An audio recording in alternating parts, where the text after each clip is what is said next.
Welcome back, everyone. This is Paranormal M, and tonight I have some strange stories for you. Before we begin, please give the video a like if you enjoy it. I've also heard from some listeners that these stories help them fall asleep, so maybe try listening quietly and share them with someone who might need that too. Our first story takes place after two friends visited the Mothman Museum in Point Pleasant, West Virginia, and followed their GPS into a very strange situation. I hope you have a good night and sleep well.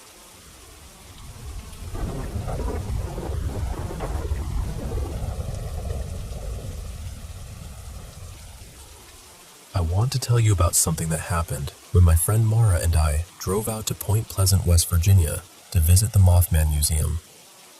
The drive started out normal enough. We were excited, joking around, talking about the museum and all the weird little bits of folklore tied to the area. But as we were leaving town, the GPS suddenly told us to go in a direction that felt completely wrong.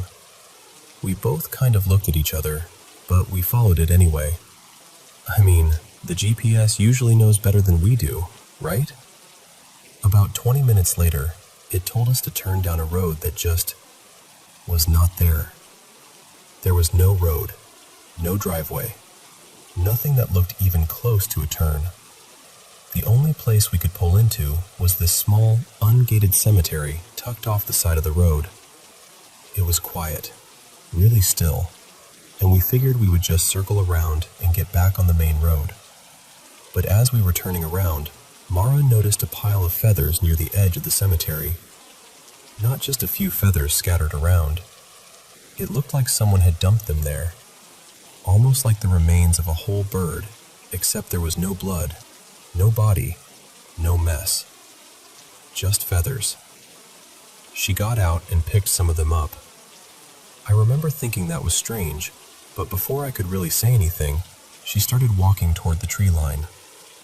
While she was looking around, she kept making odd comments about the headstones. She said things like, "Look, they died today," even though some of the stones didn't have death dates. Then she said, "It's their birthday." But it wasn't. Not according to the stone anyway.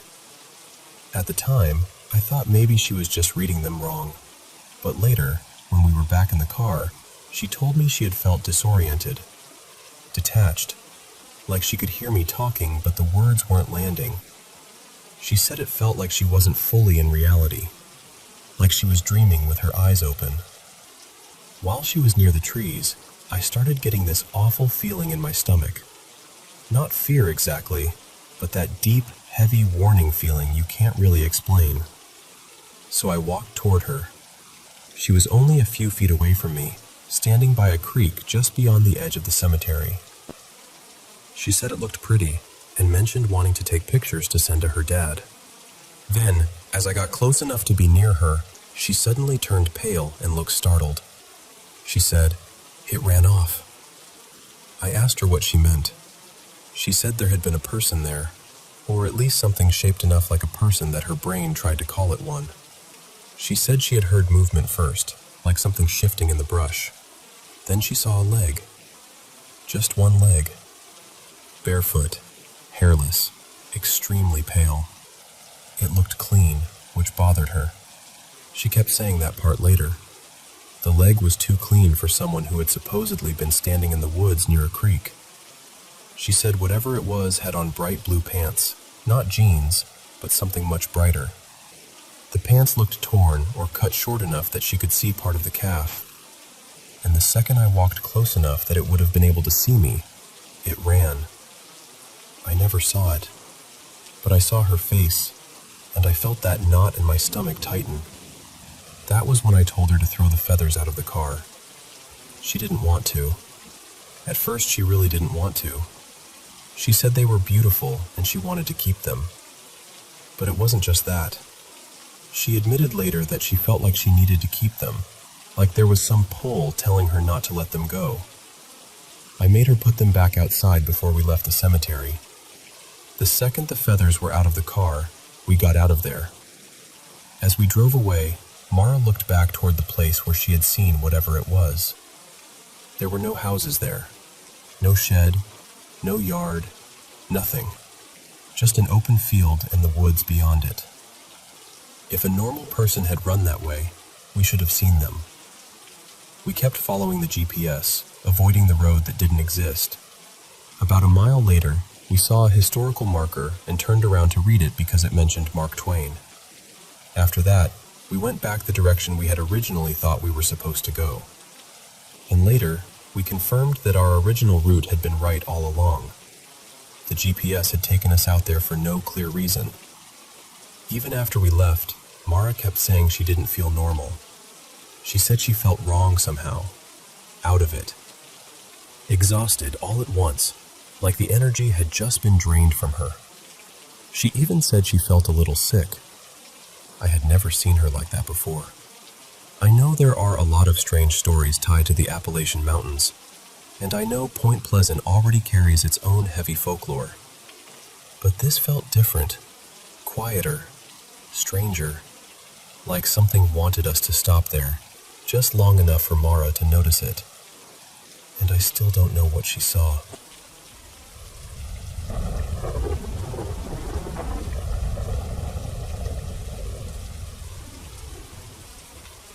Have you ever come across the stories about St. Stephen's College in Stanley, Hong Kong? It looks peaceful at first, almost postcard-like. Old European-style buildings, sea air drifting in from the coast, quiet paths, and that calm atmosphere you'd expect from a historic school. But once you learn what happened there, the place starts to feel different, heavier, as if the walls have been listening for a very long time. The college was originally founded in the early 1900s and later moved to Stanley, where it became known for its beautiful campus. But during the Pacific War, that peaceful school was taken over and used as an emergency hospital by British forces. Then came December 25th, 1941. People later called it Black Christmas. Japanese soldiers entered the campus, even though Red Cross markings were supposed to show that the buildings were being used for medical care. What followed was horrifying. Wounded soldiers, medical staff, and nurses were attacked inside the hospital. Survivors later spoke of blood-soaked mattresses, bodies being carried outside, and fires built from broken furniture to burn what remained. After the war, when the site became connected with Stanley internment camp, prisoners reportedly gathered bones and fragments that were still left behind and buried them at Stanley Cemetery. So even now, when visitors walk along the campus heritage trail and see the memorials, they are not just looking at history. They are walking through a place that absorbed grief. And maybe that's why the ghost stories never really left. People say that late at night, especially between 2 and 3 in the morning, the parade ground sometimes comes alive with sound. Not voices from students, not footsteps from guards. Something more ordered than that. Marching. A steady rhythm of boots crossing the ground. Some caretakers have said they heard rough commands carried through the darkness, as though invisible soldiers were still drilling under orders from another time. But whenever someone tries to follow the sound, the ground is empty. No one is there. Just the wind, the old buildings, and the feeling that something has only just slipped away. Of course, some people explain it as echoes. The wooden structures, the open space, the sea breeze, maybe they all twist ordinary sounds into something strange. And that may be true. But others believe the marching is a memory that got trapped there. The dormitories have their own stories too. Students have talked about hangers swaying when there is no wind, clothes shifting as if someone brushed past them, and taps turning on by themselves in the middle of the night. Then there are the cries. Not loud screaming, exactly. More like low, broken sounds coming from empty corridors. The kind of sound that wakes you before you even understand what you're hearing. Some students say the moment they get up to check, everything stops. The hallway goes quiet. Too quiet. And that silence can be worse than the sound. One of the most unsettling legends is about a short path on campus. On a map, it should take almost no time to walk, just a little over 100 meters. But students say that at night, the path feels wrong. A few minutes stretch out strangely. The lights seem to repeat ahead of you, one after another, making the walkway feel much longer than it should. Some people say it feels as if the path is folding in on itself, keeping you there longer than it wants to admit. And then there is the woman in white. The story goes that she appears ahead on the path, walking slowly, head lowered, hair falling forward so her face is hidden. She doesn't call out. She doesn't run. She just comes closer. Some say they felt the air turn cold as she passed. Others claim they felt strands of hair brush against their cheek, even though no one was beside them. A few have said she followed behind them for several steps before fading into the mist. No one really knows who she is supposed to be. Some believe she was a victim of the violence that happened there. Others think she is less a single spirit and more a shape given to the sorrow of the place itself. And honestly, that might be the most haunting idea of all. Because whether these stories are truly supernatural or not, the fear people feel there is real. Maybe it's caused by echoes, shadows, old architecture, and imagination. Maybe it's the mind reacting to a place with a painful past. Or maybe history leaves behind something we don't fully understand. St. Stephen's College is still a school today, still beautiful, still quiet in daylight. But beneath that calm surface, its past remains close. A boarding school became a hospital. A hospital became a massacre site. Later, it became part of an internment camp. That is a lot for one piece of land to remember. So when people talk about ghostly footsteps, strange cries, and a white figure moving through the night, maybe they are not only telling ghost stories. Maybe they are describing the way history refuses to disappear. And in Stanley, on that old campus by the sea, the past doesn't feel buried. It feels like it's still walking.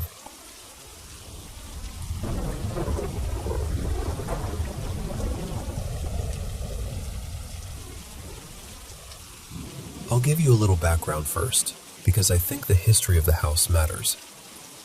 My dad, Daniel, was born there in the 1940s, back when the place was still split into two separate flats.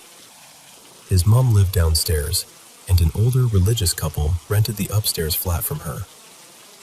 Later on, sometime in the 1970s, after that couple had both passed away, the two flats were joined together and turned into one large house. My dad moved out when he got married, but he came back about 20 years later. Eventually, the house was left to him in a will. He's in his 80s now, and apart from those years away, he's basically lived there his entire life. He struggled badly with depression for as long as I can remember. He also hoards things, and the house has become very cluttered over the years. He doesn't really have the energy to clean or sort much out, and I'll be honest, we argue about it a lot. That's part of why I've started wondering whether something in that house has been weighing on him all this time. I don't know. I can't prove anything, but when I'm there, I find it very hard to stay calm around him, and the atmosphere just feels heavy. There's one story my dad told me that has always stayed with me. When he was a boy, the lady from the upstairs flat once asked him if he believed in life after death. He was young and skeptical, so he told her no. She said that when she died, she would prove it to him. Years later, she went into hospital for an operation and passed away. My dad didn't know she had died yet. That night, he came home, went into the backyard, and shut the gate behind him. He said the street light was shining on part of the shed door, and suddenly the light began to shift. Then it formed into a clear image of the woman from upstairs. He remembered what she'd told him when he was a child. He said the image stayed there for about a minute before the light seemed to scatter and fade away. He went straight inside and told his mom that the woman upstairs had died because he had just seen her. The next morning, her husband came downstairs and told my nan the news. The strange thing is, I don't actually think that woman is haunting the house. Most of what I've experienced there has felt male. I lived in that house for a while when I was in my teens, and there were moments I still can't explain. One time, I was in the house when it was empty, and I heard a man cough right beside me. Not outside, not through a wall, right next to me. It didn't feel terrifying exactly, just strange and very real. My grandfather died in that house from lung cancer, so I've wondered about that. My nan also died there.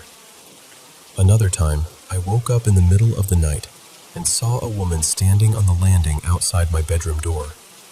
I've also had something turn my bedroom door handle and try to get in. It sounded exactly like someone wrestling with the handle because the door was locked. My dad was working nights at the time, and there was no one else home. Years later, my dad told me the same thing had happened to him, even though his short-term memory isn't great, and he didn't seem to remember me ever mentioning it. My dog is another thing. She follows me everywhere, but in certain rooms at my dad's house, she gets distracted in a really unusual way. Sometimes she'll suddenly jump and look behind her, almost like something has brushed or stroked her back. Then last week, we were watching YouTube on the TV. I went to change it, but the remote wouldn't work.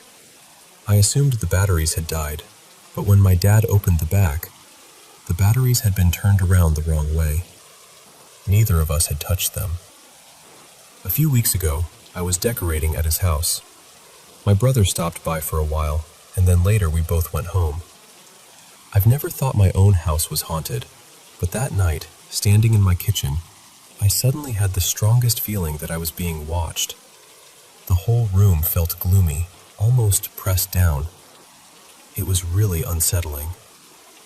The next day, I went back to my dad's to carry on decorating, and he told me odd things had been happening there too.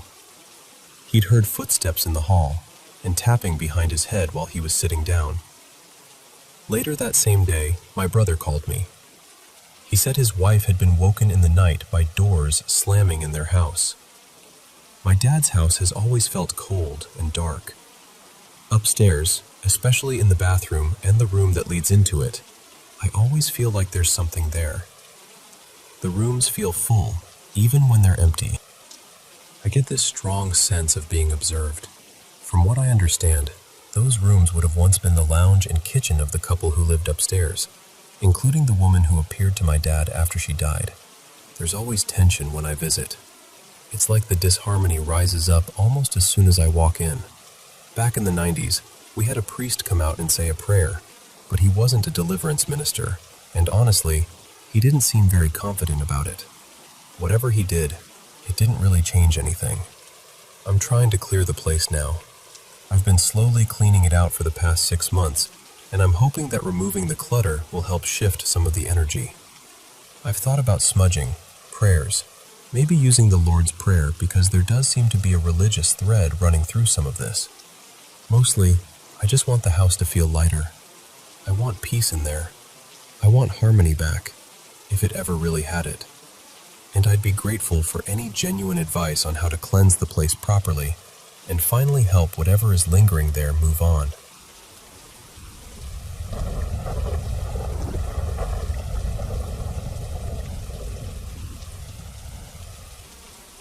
Okay, so I know this is going to sound strange, and honestly, I still don't fully know what to make of it, but I'm going to tell it the way it happened.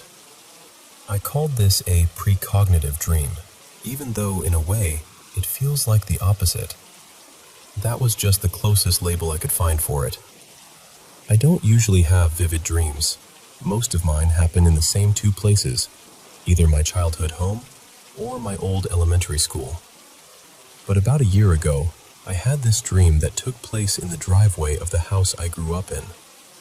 In the dream, there was a little plastic kiddie pool beside me, and a hose was running into it. I was just standing there, waiting for it to fill up. I remember feeling impatient, like I had somewhere else to be. Then I looked over to my right, into the field beside the house. Standing out there was my childhood friend, Jamie. He lived nearby when we were kids, but in the dream, he looked exactly like I remembered him from back then. Small, serious, kind of intense. He was pointing toward the edge of the woods across the field, toward this place where we used to play all the time. I shrugged at him, like, "What? What are you trying to tell me?" And then, without warning, he picked up a baseball and threw it straight at my forehead. That's when I woke up. At first, I thought it was just a weird dream, but then I had it again, and again, and again. By the 5th or 6th time, it didn't feel funny anymore. Now, there's some family history you need to know. For 3 generations, my family lived on that same piece of land. The road was even named after us. My great-grandfather farmed there, then my grandfather, and my dad grew up on that land too. Later, my dad took a different path in life, but he raised us in the same house he and his father had grown up in. After COVID, a bad storm came through and damaged the house pretty badly.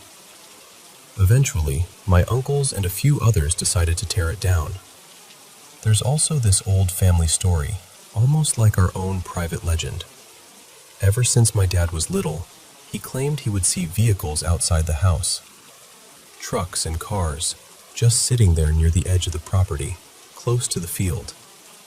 He called them visitors. He said they weren't solid. They were kind of transparent, like phantoms. He saw them most often when he was young. He's in his 70s now and says he doesn't see them anymore.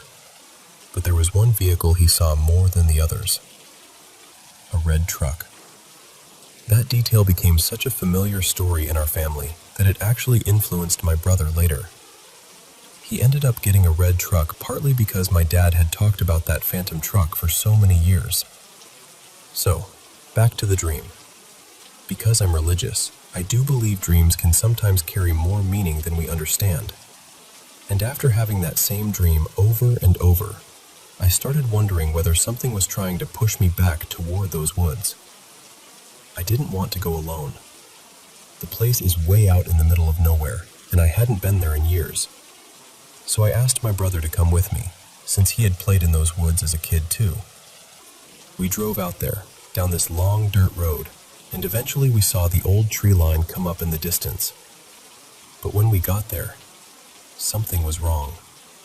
The big tree we used to call the bent tree was gone. That tree was unforgettable. It had grown sideways at almost a perfect right angle, so you could climb up it like a ladder. As kids, we treated it like a fort, a landmark, almost like it belonged to us. But now it was just gone. Not fallen over, not rotted away. It looked like someone had come through with heavy equipment and ripped it out. The ground was torn up. Roots were exposed. Brush was scattered everywhere. We walked around for a while, looking for something, though I couldn't have told you what. Some clue maybe, some sign. But all we found was dirt, trees, and that strange empty space where the bent tree used to be. Then it started raining, so we got back in my brother's truck and left to get lunch. Months later, my brother shaved his head. That's when we noticed a scar near the front of his scalp, just above his hairline. None of us had ever really seen it before. He asked our mom about it and she said, very casually, "That was from when Jamie threw a baseball at you." Apparently when they were kids, Jamie had thrown a baseball at my brother's head in the driveway. Same spot, same kind of injury. My brother didn't remember it at all. My mom said Jamie had gotten really upset afterward. Not just sorry, but completely inconsolable. She had to take him home and talk to his dad. And that stopped me cold. Because in my dream, Jamie had thrown a baseball at me. But the memory belonged to my brother. Jamie was always a little unusual as a kid. I don't say that cruelly. He just seemed to experience the world differently. He used to say he saw shadows moving around his house in ways they shouldn't. He thought they were ghosts.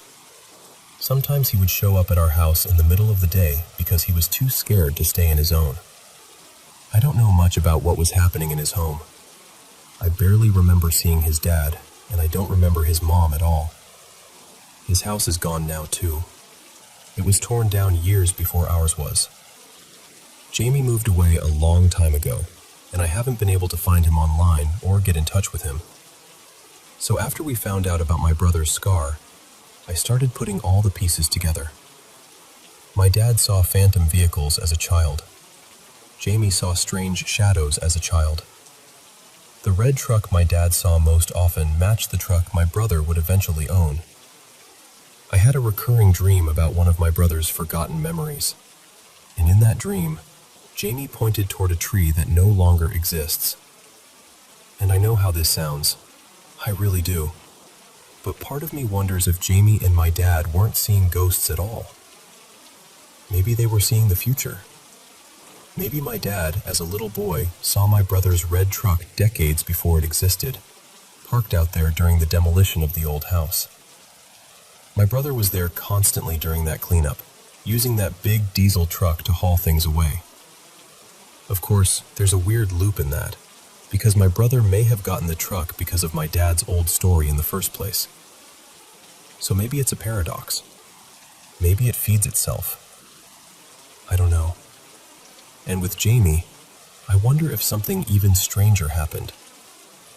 What if, when he was pointing toward the woods all those years ago, he was seeing my brother and me in the future, standing near the place where the bent tree used to be? What if he thought we were ghosts? What if that's why he panicked? What if that's why he threw the baseball?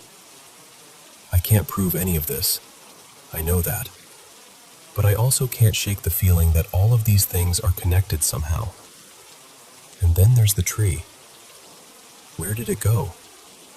Why would anyone haul equipment all the way out there, down a dirt road, just to tear out one old bent tree in the middle of nowhere? Everything else around it looked mostly the same. The house was gone, yes, but that tree was deliberately ripped out. I've tried checking old map images, but they're too blurry to tell when it happened. So now I'm left with the dream, the scar, my dad's red truck, Jamie's shadows, and that empty patch of torn-up ground where our childhood tree used to stand. And the question I keep coming back to is this. Did the dream send us there because something wanted us to see what was missing? Or did we go there because, somehow, we already had?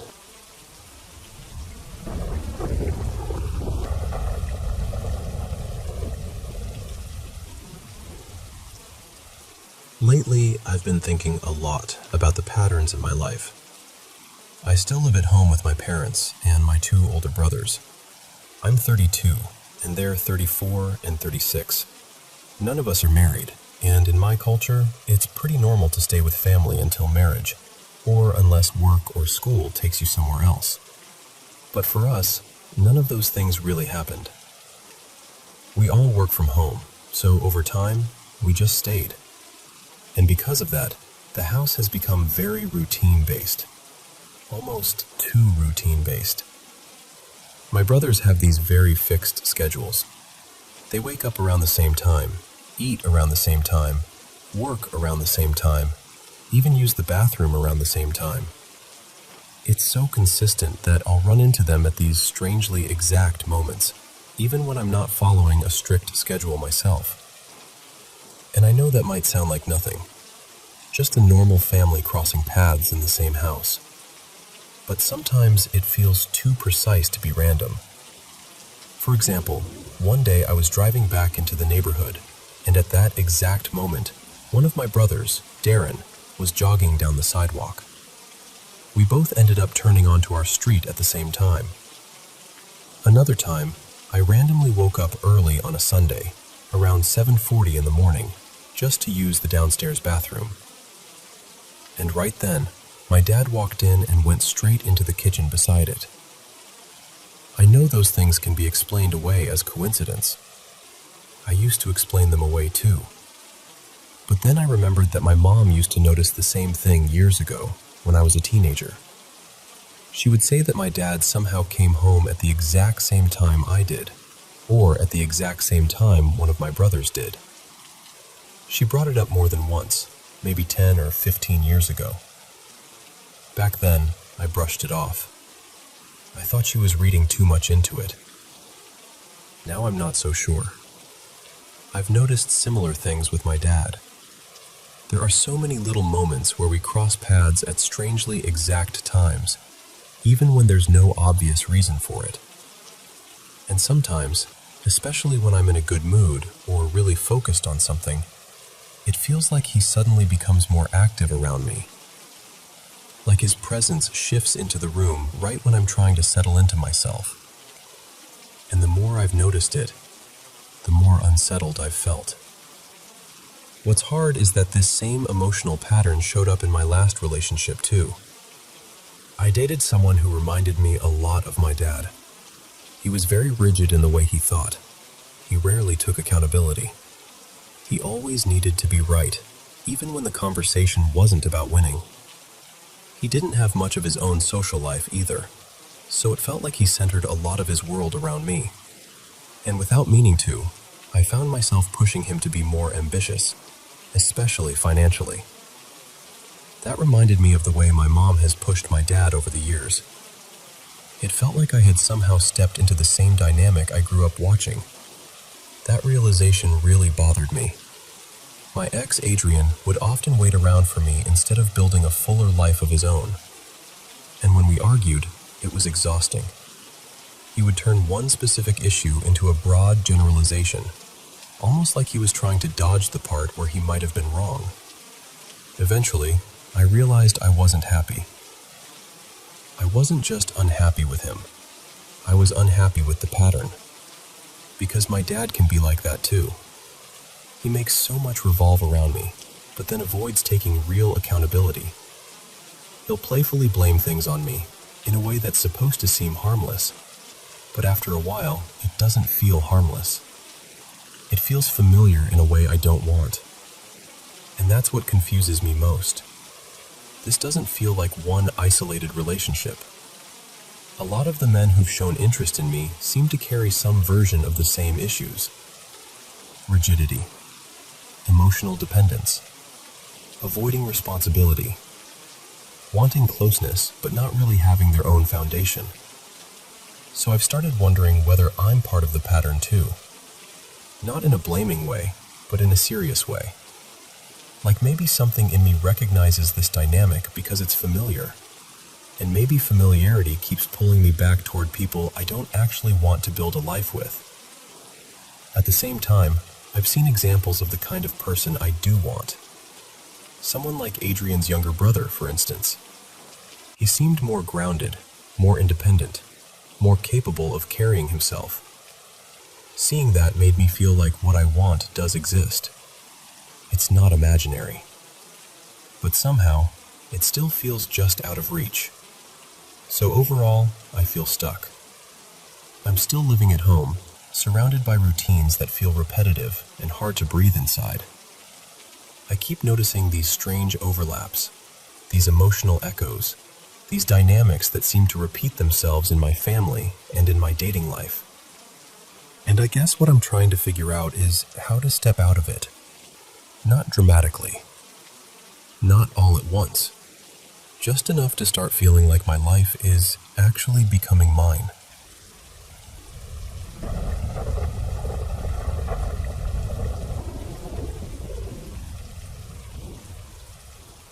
I need to talk about something that happened last week because, honestly, I still don't know what to make of it. I'm in my 40s and I've never dealt with hallucinations before. I'd say I'm a sensitive person, pretty open-minded, but also fairly grounded. My partner and I have been together for about 20 years, and last week we decided to do mushrooms again. It wasn't our first time, but it had been a long while. Where we live in the Midwest, they're kind of in that gray area legally, so he went to a shop and picked some up. The second night we took a little more, and everything was completely normal, nothing strange at all. But the first night, we only took a small amount. He ate one mushroom, maybe 3 inches long, and I had 2 little caps, about the size of a dime and a nickel. We also each had a 25 milligram edible, which usually wouldn't do much to me since I normally take closer to 100 milligrams. He had a couple of beers too, and after a while he fell asleep on the couch. The couch is near the open doorway to the kitchen, so from where I was sitting at the kitchen table, I could only see his feet. I was coloring at the table, just completely in my own little world. I can do that for hours when I get focused. The TV was across from me in the living room, maybe 15 feet away. Big screen. I think something like The Boys was playing. And the thing is, I didn't really feel like I was tripping. I just felt very calm and focused. I remember sitting there thinking about microdosing more often, just kind of staring into the living room. Then I saw it. A black shadow came out of my partner. I know how that sounds, believe me, I do. But it was so clearly shaped, human-shaped. I could make out the head, shoulders, arms, torso, and even the legs, though the legs weren't as clear. It came out with this sudden force, almost like it had been thrown backward. Its arms were windmilling like it was trying not to fall, and then it moved toward the hallway and disappeared. The TV was backlighting the whole thing, which is probably why I saw it so clearly. It wasn't solid exactly. It looked kind of smoky or misty, but the outline was sharp. The edges were darker than the rest, almost like it had a darker shadow around its shadow. No hair, no face, just this man-shaped darkness. At first I thought, okay, the mushrooms are doing what mushrooms do.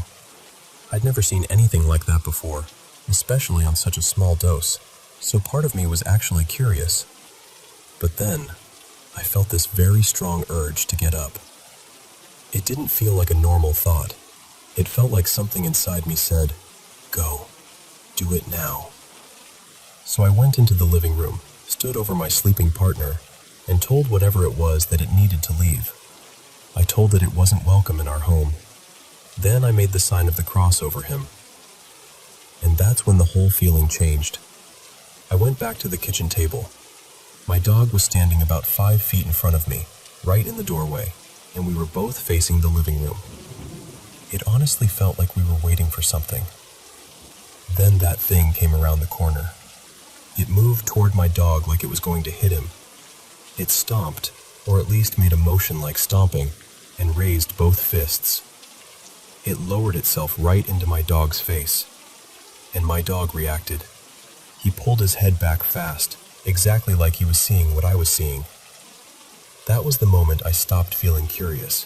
Before that, I could still tell myself it was just the mushrooms. But when my dog reacted, I got scared. I said again, louder this time, "You don't belong here. Leave." Then I grabbed a hammer, which I realized sounds ridiculous.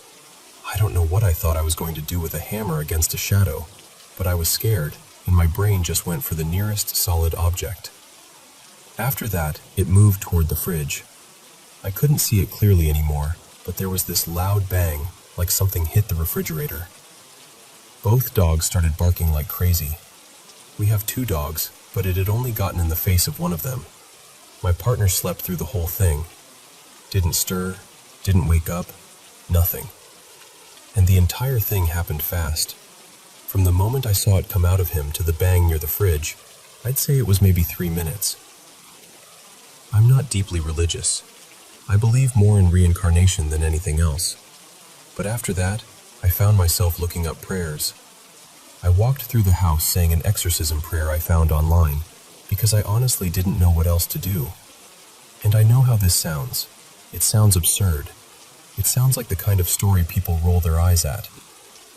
I thought maybe I was just going to end up with a strange mushroom story. But then my dog reacted, and that changed everything for me. Since I told it to leave, the house does feel quieter.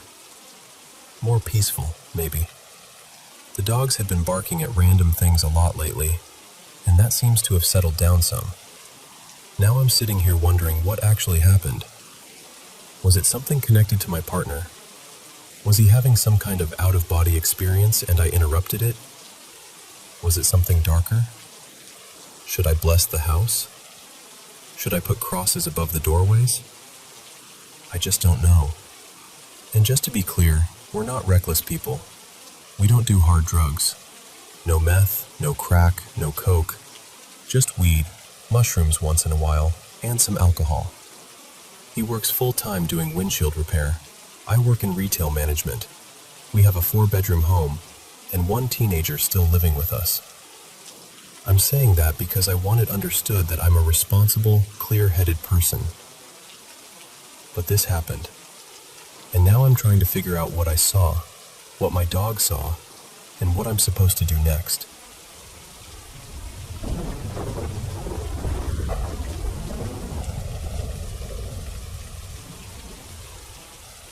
I was 12 when it happened, and even now, at 18, I still don't sleep with my window open.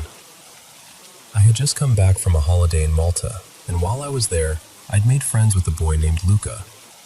We'd been messaging after I got home, just normal holiday friend stuff, and that night, I was lying on my bed texting him on my old iPhone. My bedroom was small back then. The bed was quite high up and pushed right against the window, so when I was lying there, the window was basically beside me. There were 3 panels of glass, and the 2 side panels could open outward. That night, both of them were open as wide as they could go.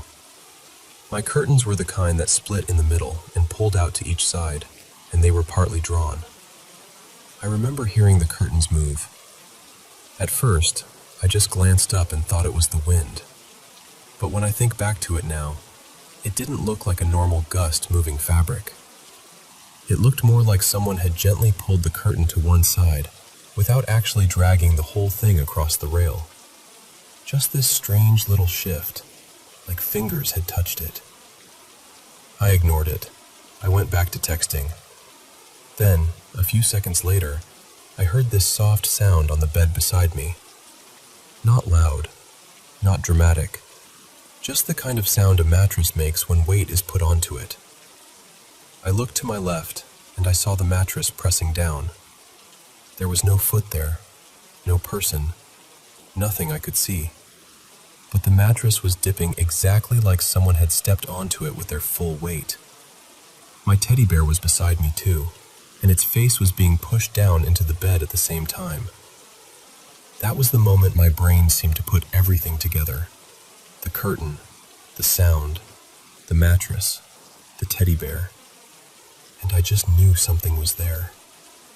This wave of pins and needles shot through my whole body, from the front of my face all the way through to my back. It wasn't like a normal shiver. It felt like my body had been plugged into fear. I screamed. I jumped up and ran straight into my parents' room. After that, my memory gets blurry. I don't remember exactly what everyone said that night, but I remember what it did to me afterward. I told my family what had happened. I was already a nervous kid, the kind who slept with the bedroom door open and a light on outside the room. But after that, I couldn't sleep in my own bed for a long time. I kept asking my mom to get someone to help, though I didn't really know what I meant by that. At one point, she asked if I wanted a priest to bless the room. I think she may have been half joking, but I begged her to do it. Nothing ever really came of it. Later, she told me she had spoken to someone from the church, and they said there was no ghost and nothing to cleanse. I remember feeling so disappointed, because to me it had been real. It wasn't a bad dream. I wasn't half asleep. I wasn't imagining it. I even told Luca about it afterward. I remember sending him a video where I asked my sister to confirm that I had told everyone what happened, just because I wanted someone to believe me. I don't have that old account anymore, so I don't know if I could ever get the video back. Not long after, I switched rooms with one of my siblings. I don't think it was even that late when it happened, maybe around 9 or 10 at night. That almost makes it feel stranger to me, because it wasn't some middle-of-the-night nightmare moment. I still don't have an explanation. All I know is that I saw my mattress sink under invisible weight, right beside me, and I have never been comfortable sleeping with an open window since.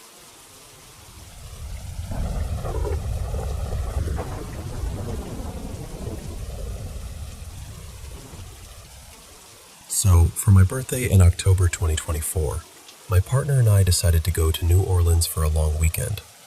She had been there once before, but for me, it was the first time, and I was excited in that wide-eyed, I'm about to eat too much and believe in ghosts for 3 days kind of way. We flew in on a Thursday morning and stayed until Sunday. Our Airbnb was in an old renovated building on Dumaine Street, right in the French Quarter. We were in room 6, and honestly, the place was beautiful. It had that old New Orleans charm, high ceilings, antique-feeling details, the kind of building that seems like it has heard 100 years of secrets and decided to keep most of them. That first day was completely normal. We landed late in the morning, dropped our bags off before check-in, went to Pat O'Brien's for lunch, wandered around Bourbon Street for a bit, and later that night, we did one of those haunted history tours where they walk you around the quarter and tell you all the stories attached to the old buildings. By the time the tour ended, we were exhausted. It was around 11 at night, so we went back to the Airbnb, got ready for bed, and fell asleep around 11:30. Now, before I get to the strange part, I need to say this clearly. I am not a sleepwalker. I never have been. And my partner, who I'll call Lena, is an incredibly light sleeper. If I get up in the middle of the night and the floor creaks once, she wakes up. So what happened next has never really made sense to either of us. Sometime around 2 in the morning, I woke up standing in a room I did not recognize. Not sitting up in bed, not half awake near the bathroom. Standing, fully upright, in a completely different room. I had no memory of getting out of bed, no memory of opening our door, no memory of walking up or downstairs, no memory of entering another room. Nothing. The first thought I had was strangely calm. I remember thinking, I could be in some random building across New Orleans right now, and I'd have no idea how to get back. And then, instead of panicking like a normal person probably would, I thought, I should figure out where I am before I freak out. It was like my brain refused to accept what my eyes were telling it. I was standing near the entrance of this room, angled enough that I could see most of it, but everything was wrong. Our room had 2 queen beds. This room had a couch where the beds should have been. Our room had tall windows and a balcony door overlooking Dumaine Street. This room had small rectangular windows along a shorter wall. Our room had a kitchenette near the entrance. This room didn't. The ceilings were different too. Lower, maybe even vaulted, though for some reason that didn't really register in the moment. I was too focused on the layout. I kept trying to make the room become familiar, like if I stared long enough, it would rearrange itself into the room I had fallen asleep in. I started walking around, still in this thick fog of confusion. I went toward where our bathroom should have been, but instead I found a little hallway. On one side there was a bathroom, and on the other side there was a small kitchen with counters, a sink, a dishwasher, a little stovetop, cabinets, the whole thing. There was also a window, and when I looked out, I could see the lights of downtown New Orleans. That gave me some sense of direction, but it didn't make me feel better. The whole time I had this awful sensation that I was a passenger in my own body. I could understand what I was seeing, but it felt distant, like my thoughts were in the back seat and my body was driving without asking permission. I'd think, I should walk over there, and then my legs would just do it. Eventually, I came back into what I realized was a living room. I was still looking for one thing, anything, that would prove I was actually in the right place. Then I saw a set of doors on the opposite side of the room. They looked enough like the bathroom doors in our room that my half-panicked brain latched onto them. I thought, okay, maybe that's the bathroom. Maybe if I open those doors, Lena will be in there, and everything will snap back into place. So I walked over and pushed the doors open. And it was not the bathroom. It was a bedroom. A long, narrow room, maybe 15 feet long and 8 feet wide. At the far end there was a bed, and on that bed was a man. He was lying there in the strangest position, like he had sat down on the edge of the bed and then fallen backward into sleep. His legs were hanging off from the knees down, and his arms were stretched out to the sides. He looked older, maybe mid-50s or 60s. Bald, larger build, maybe some stubble on his face. That part is a little blurry now, but the image of him on that bed is still burned into me. Then he sat up. I can't remember if he startled awake and jerked upright, or if his body slowly bent up at the waist in that unnatural horror movie way. I only remember the moment he was sitting there, looking at me. That was when reality finally broke through. I was in the wrong room. I started panic explaining. I told him I didn't know how I got there. I didn't know where I was. I told him I was supposed to be in room 6. And this man, who should have been screaming, threatening to call the police or throwing me out, just looked at me and said in the calmest, flattest voice, "You're in room 7. That was it. Not, "Who are you?" Not, "How did you get in here?" Nothing else. Just, "You're in room 7. I remember saying something like, "Room 7? How did I get here? I'm not supposed to be here." Then the next thing I knew, I was outside the door. I don't remember turning around. I don't remember grabbing the handle. I don't remember walking out. 1 second I was in that room with him, and the next I was standing in the hallway with the door closed behind me. There was no yelling, no footsteps rushing after me, no lock clicking, no threats, just silence. I looked toward the windows and finally understood where I was. I was 1 floor above our room, near the top of the staircase. I ran down those stairs as fast as I could. When I found room 6, I was so shaken that I traced the number on the door with my finger to make sure it was really ours. Then I started pounding on the door.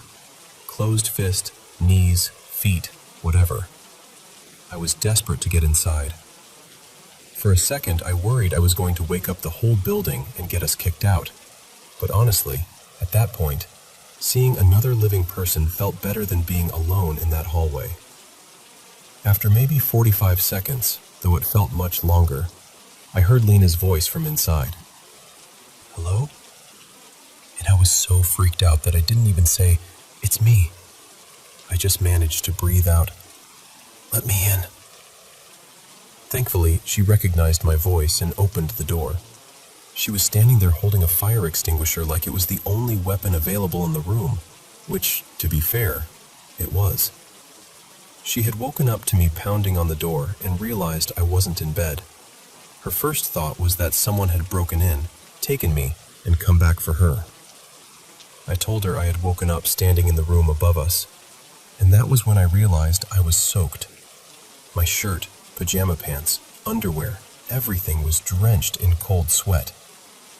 The part of the bed where I had been sleeping was soaked too. We were both terrified. Lena wanted to leave immediately, pack up, change flights, go home right then. But it was around 3 in the morning in New Orleans, and I told her we shouldn't go outside in that state. There weren't any flights anyway, so we decided to stay in the room and wait until morning.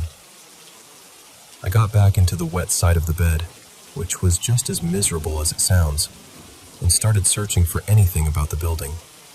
Hauntings, strange history, paranormal stories, anything.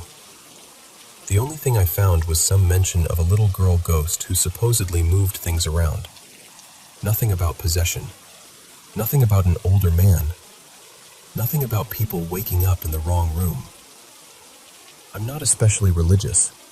I was raised loosely Catholic, but I never really stayed connected to it.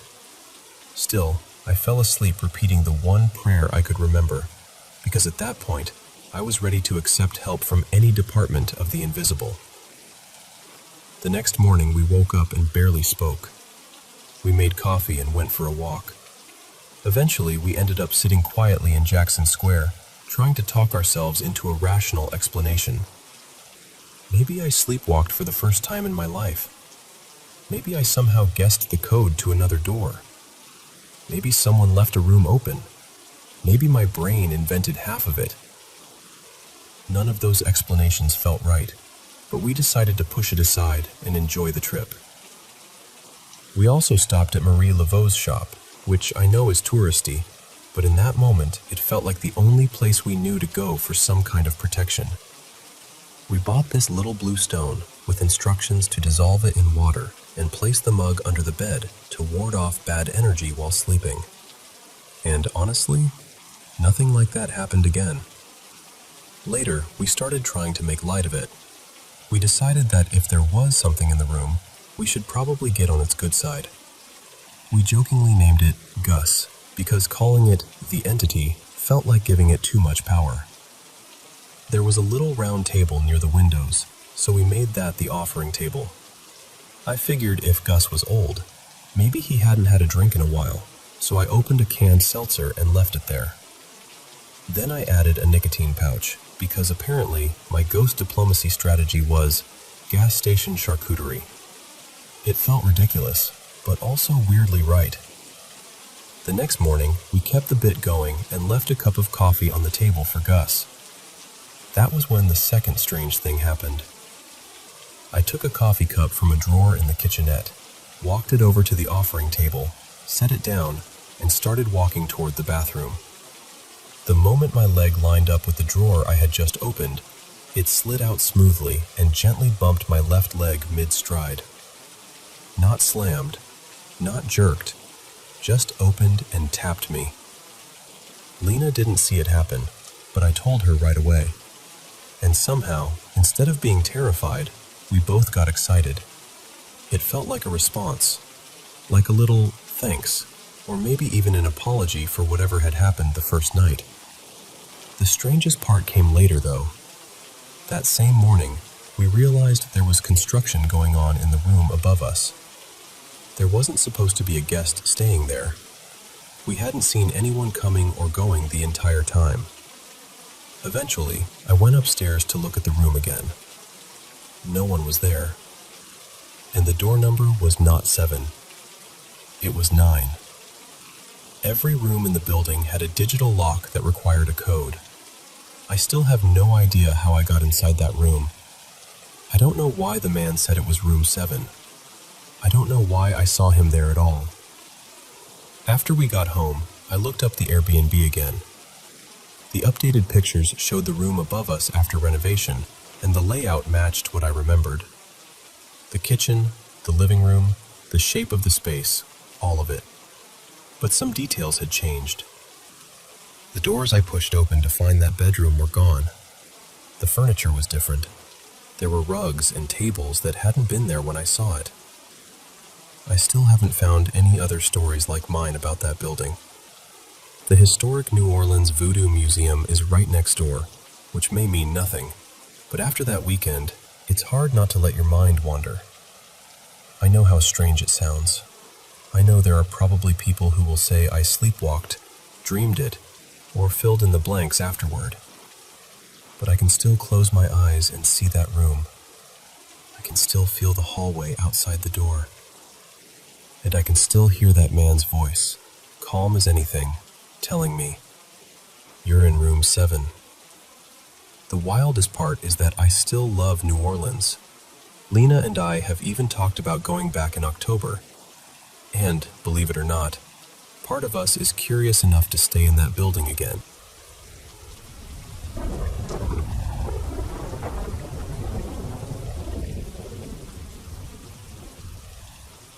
So, about 2 weeks ago, I started this new job at one of those department stores that's still hanging on inside a mall. You know the kind. Big building, tons of floor space, kind of quiet in a way that feels normal during the day, but completely different once everyone leaves. At first, everything felt pretty regular. Honestly, I actually liked the job. The benefits were solid. Paid vacation, double pay on Christmas, and a few other holidays, plus a pretty good discount on clothes. I'm 23, Latino, living in Texas, so that kind of stuff matters.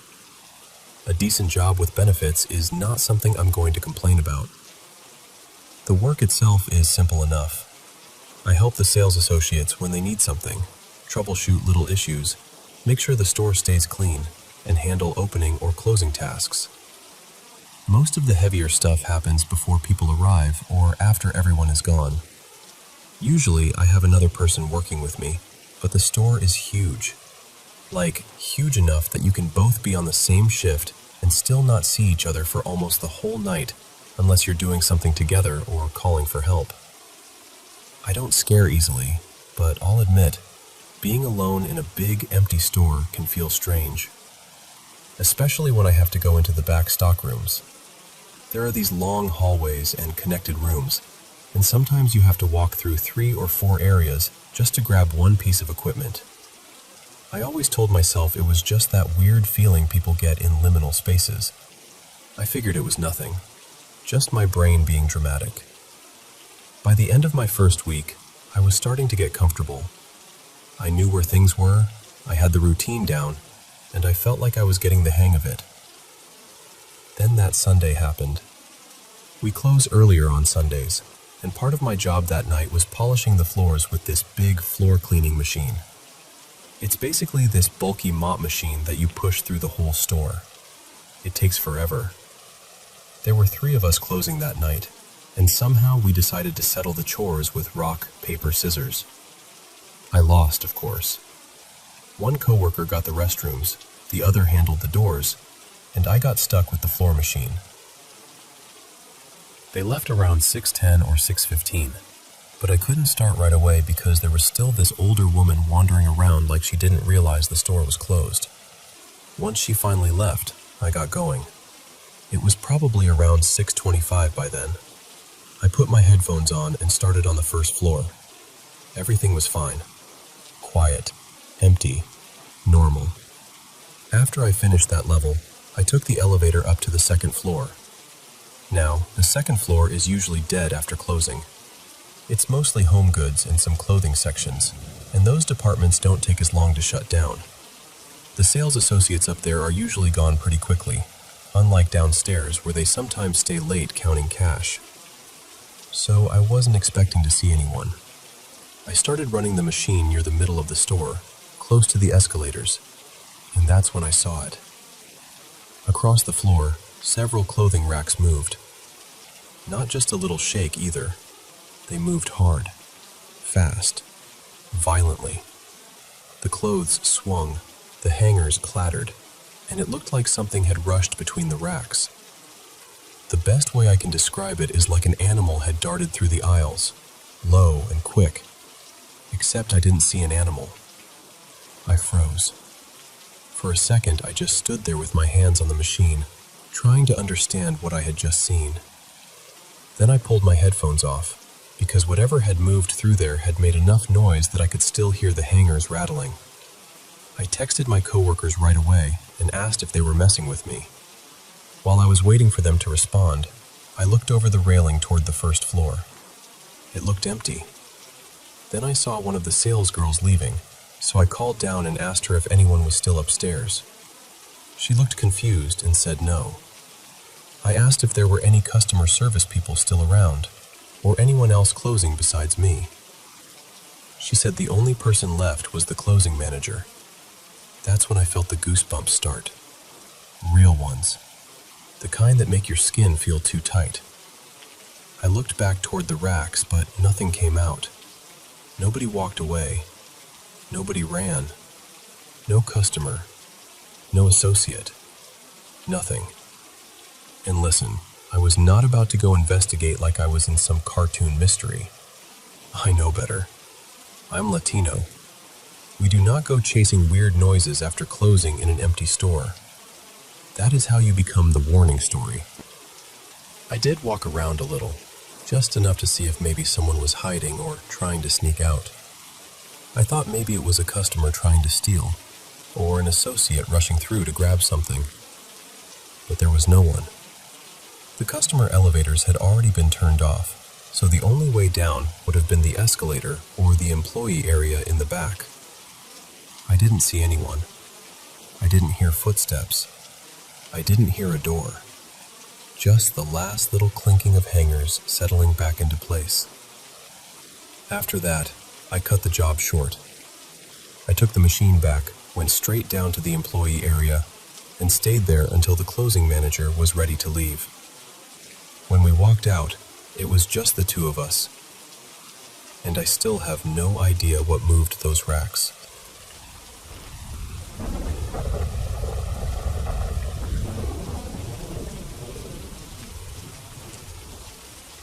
I need to tell you about something that happened with my cat, because I still don't really know how to explain it.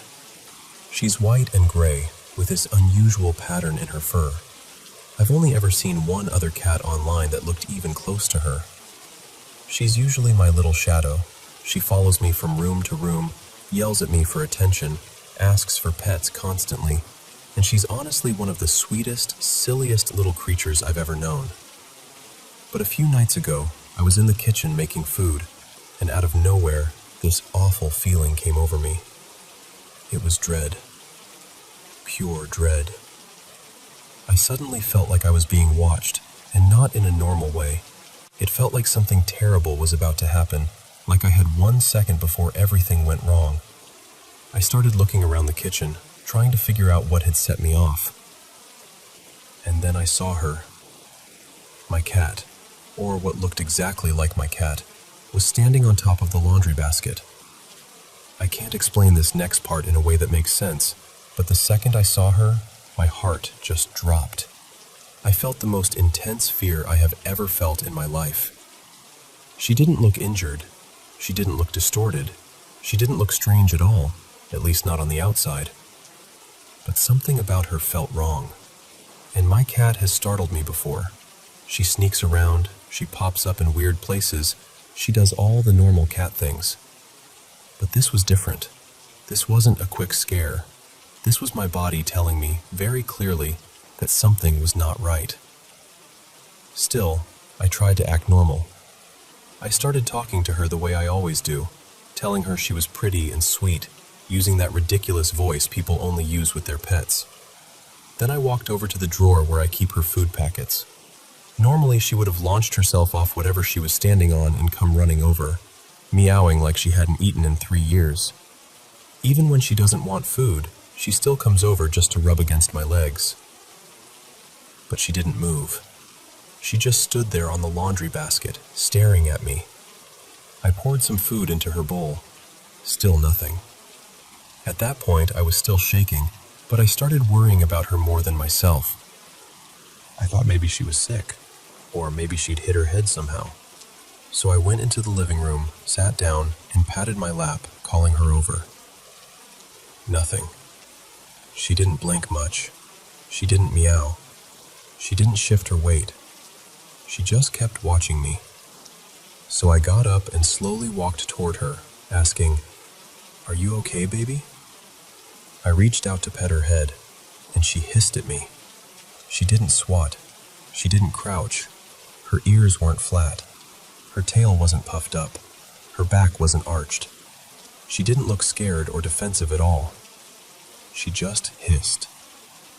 That was when the fear came back in full force, because my cat has never hissed at me. Not once. She's too affectionate, too trusting, too goofy. She's not a graceful, mysterious creature. She's a soft little gremlin who sometimes forgets how furniture works. But this cat looked aware. That's the only word I can think of. Observant. Calm. Almost like it was studying me. And my gut was screaming, that is not her. But what was I supposed to do? It looked exactly like my cat. So I backed away, because I didn't want to frighten her if she really was hurt or confused. I went back to cooking, but the whole time I kept glancing over at the laundry basket. She never moved. After a while, I started feeling guilty. I thought, maybe I'm just tired. Maybe she's sick and I'm making it worse by acting afraid of her. So I started talking to her again, softly this time, calling her sweet names, telling her it was okay. She didn't make a single sound. I tried looking her over from a distance, but she seemed completely fine. No blood, no limp, no strange posture, Nothing. Eventually, I gave up and took my plate into the living room. And then she meowed. My heart sank all over again. It sounded like my cat, but it was wrong. Not wildly different, not like some movie monster imitation, just wrong enough that every part of me knew. That was not my cat. Whatever concern I had for her disappeared in that moment. I opened the front door and started shouting at it to get out. I grabbed the mop and waved it near the laundry basket, even smacking the basket a couple of times to scare it away. And it didn't react. No panic, no scrambling. No flattened ears, no puffed tail, nothing. It just watched me. I kept at it for maybe half a minute, and then finally, very calmly, the cat jumped down from the basket and walked out the front door like it had simply decided it was done being there. The second it left, I slammed the door, locked it, and sat down in the living room. The fear was gone almost instantly, and then I felt horrible. I thought I had just screamed at my own cat in some paranoid, irrational moment. I sat there staring at nothing, feeling sick with guilt.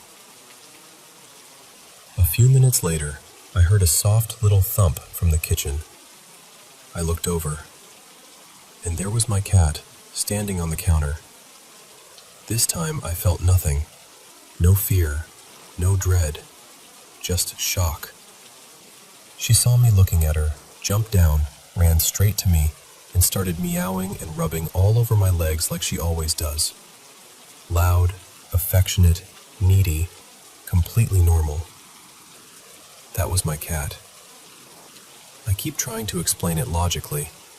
Maybe it was a stray that somehow looked almost identical to her. Maybe I was tired and my brain filled in the rest. But I can't make it fit. No strange cat should have been that calm in my house. No stray should have stood there like that while I shouted and waved a mop near it. And I've been around cats my whole life. I've cared for strays, even feral ones. I adore cats. There is no reason I should have felt that kind of terror from one. But I did. And whatever that thing was, it looked exactly like her.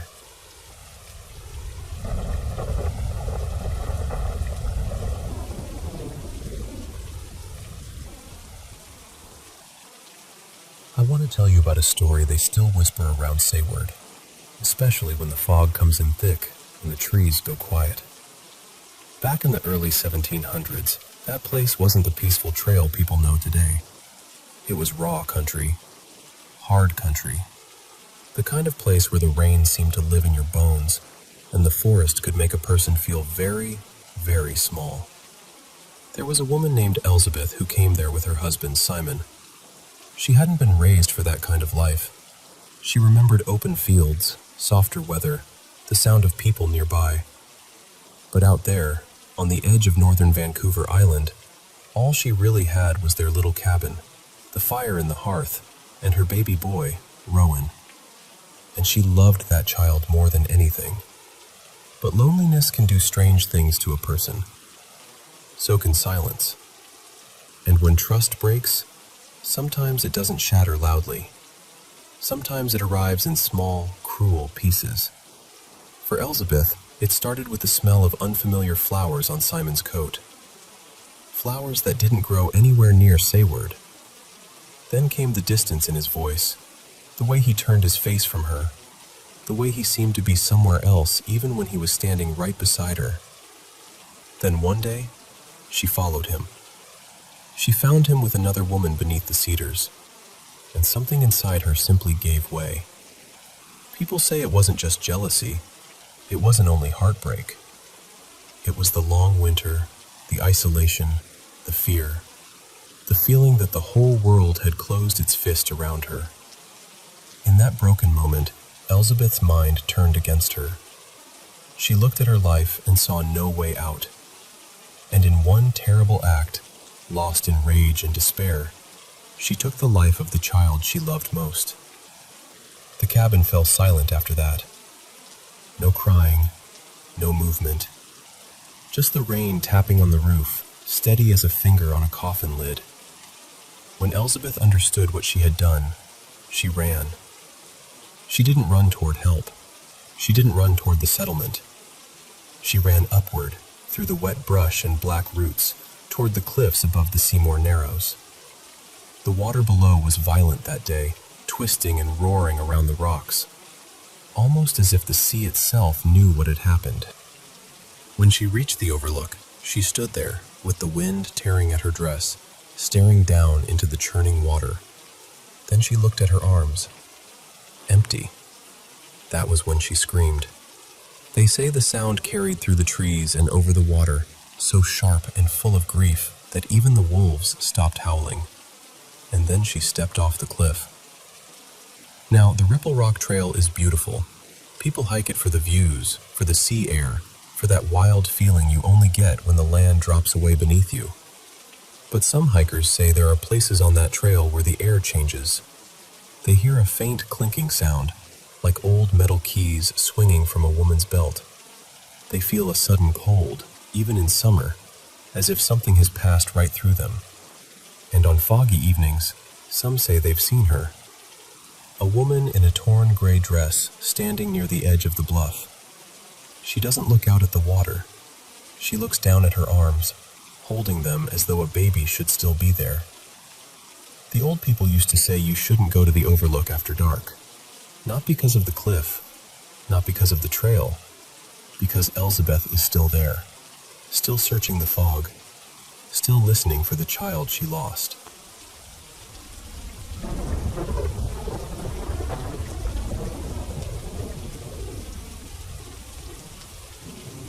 So, last night, something tried to follow me into my dreams. I know that sounds dramatic, but I don't really know how else to say it. There's been something in my house for about 5 months now. I've been calling it a mimic because that's the closest word I have for what it does. It copies people, their sounds, their routines, their voices. But until last night, it had never tried anything like this. For context, I'm 16. I live with my parents and my little sister, and sometimes my grandparents come stay with us for a few weeks at a time. I've had strange experiences for as long as I can remember, mostly hearing things other people don't seem to notice. I've kind of accepted that about myself. I've always felt more tuned in through sound, if that makes sense. At first, what was happening in the house didn't scare me too much. I'd be home alone and hear grocery bags crinkling in the kitchen, like someone was unpacking food. I'd hear the sunroom door open and close, the way it does when my grandmother steps outside. Sometimes I'd hear footsteps or little movements in rooms I knew were empty. I tried to explain it away. We have neighbors downstairs, so maybe sound was traveling weirdly. Maybe the house was settling. Maybe I was just tired.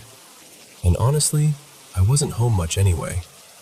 I was staying late after school almost every day for a theater production, sometimes not getting back until close to 11 at night.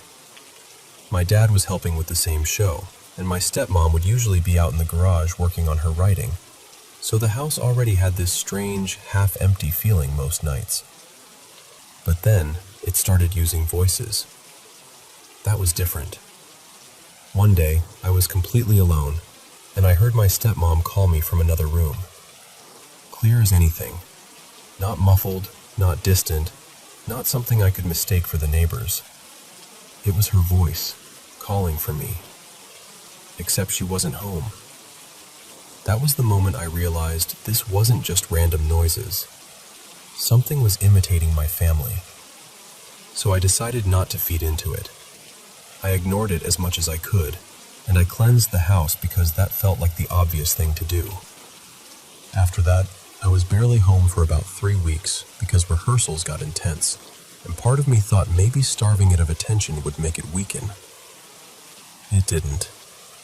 When I finally had a quiet evening at home, my boyfriend, Theo, came over and we were cooking together. We were just talking like normal when he suddenly froze and stared toward the sunroom. His face went pale. He said he saw what looked like my grandmother standing there, but not really her. The posture was wrong. Too stiff, too straight, and the face looked warped somehow, like it was trying to arrange itself into someone familiar, but didn't fully understand how. A few seconds later, my real grandmother came back inside from her smoke break. So whatever he saw, it wasn't her. After that, I couldn't pretend it was nothing anymore. For about a week, things stayed quiet. Then one night, I was home alone again, and I heard scratching at my bedroom door. Slow, deliberate scratching. I knew nobody was there. I tried ignoring it, but it kept going. Eventually, I got up and hit the door hard with my palm, just to make it stop. And it did. After that, I didn't hear much from it for nearly a month. Then last night happened.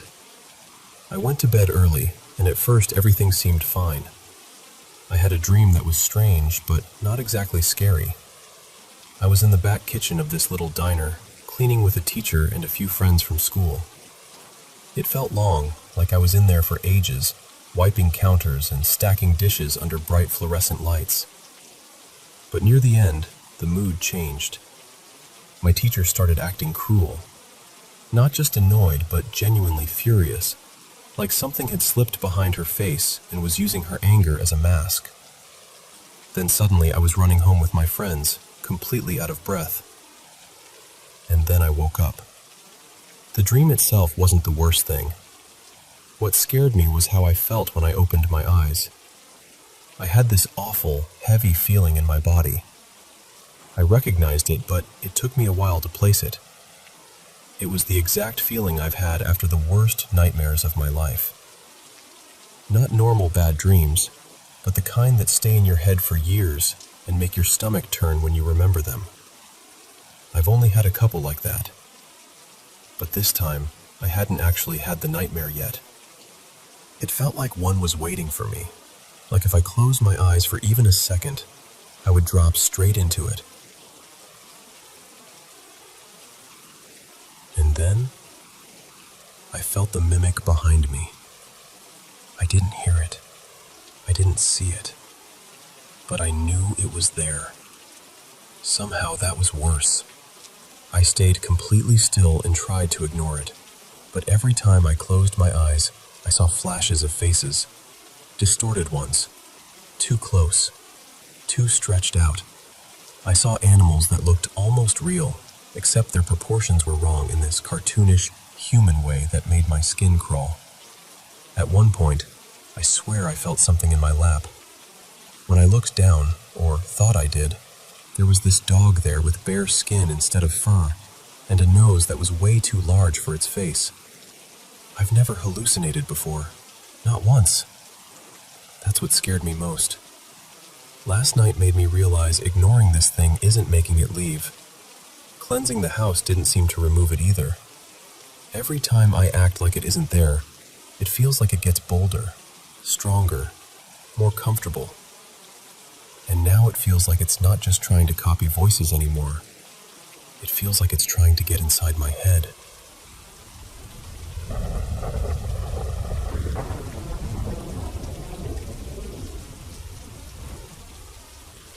I live just outside Nashville, in a quiet suburb near a man-made lake. It's not the kind of place where you expect anything strange to happen. Everything feels pretty ordinary out here. Peaceful even. So when this started, I honestly didn't know what to make of it. My apartment complex is small, but we have a decent-sized backyard behind the building.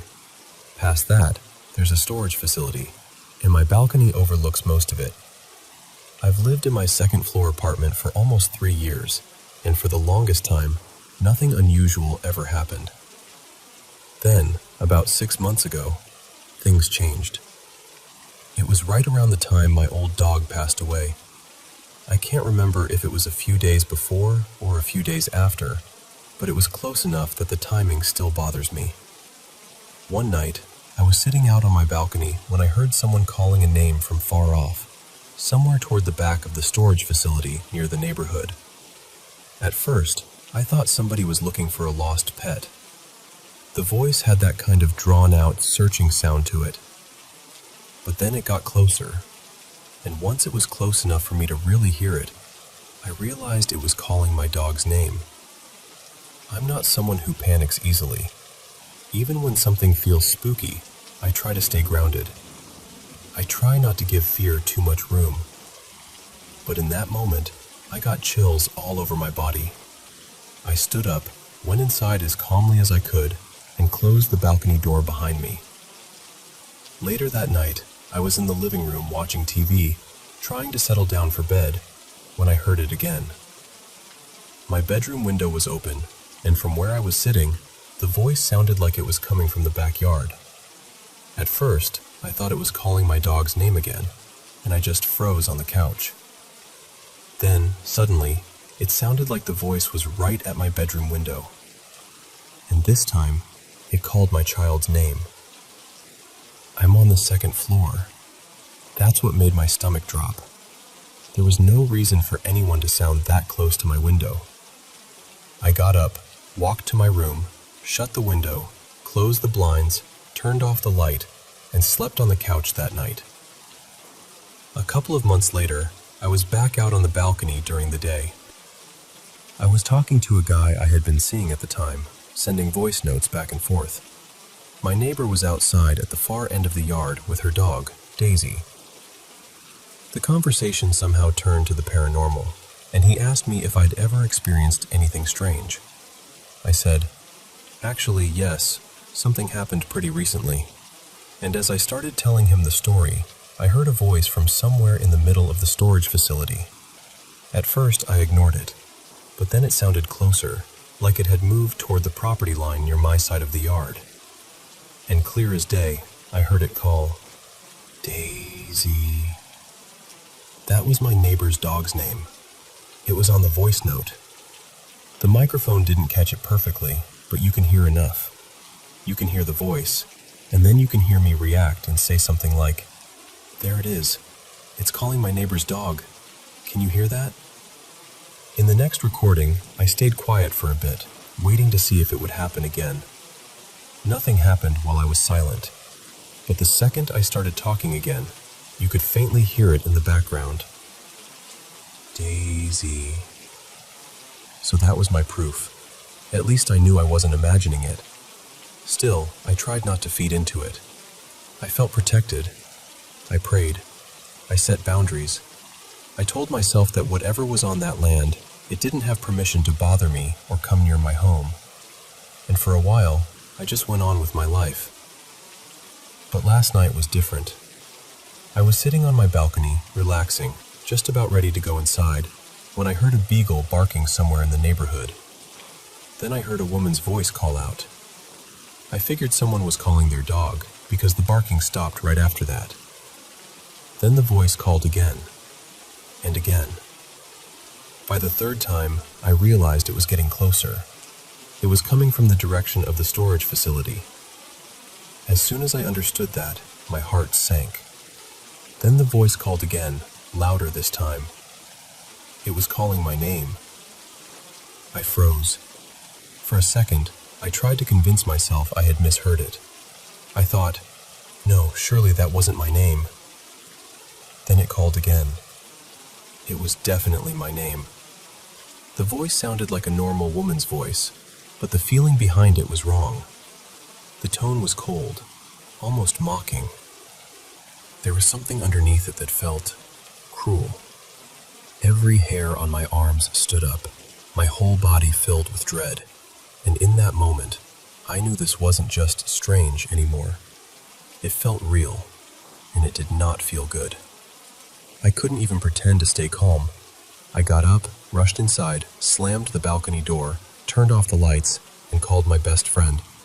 I stayed on the phone with her for nearly 2 hours. We prayed.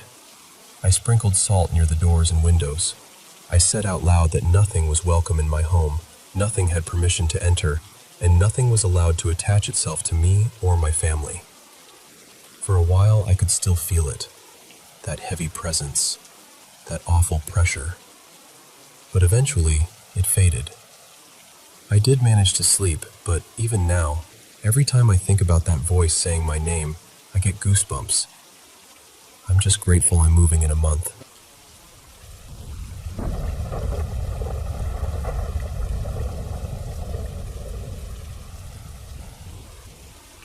When I was 7 years old, my family used to take long walks across the moors almost every weekend.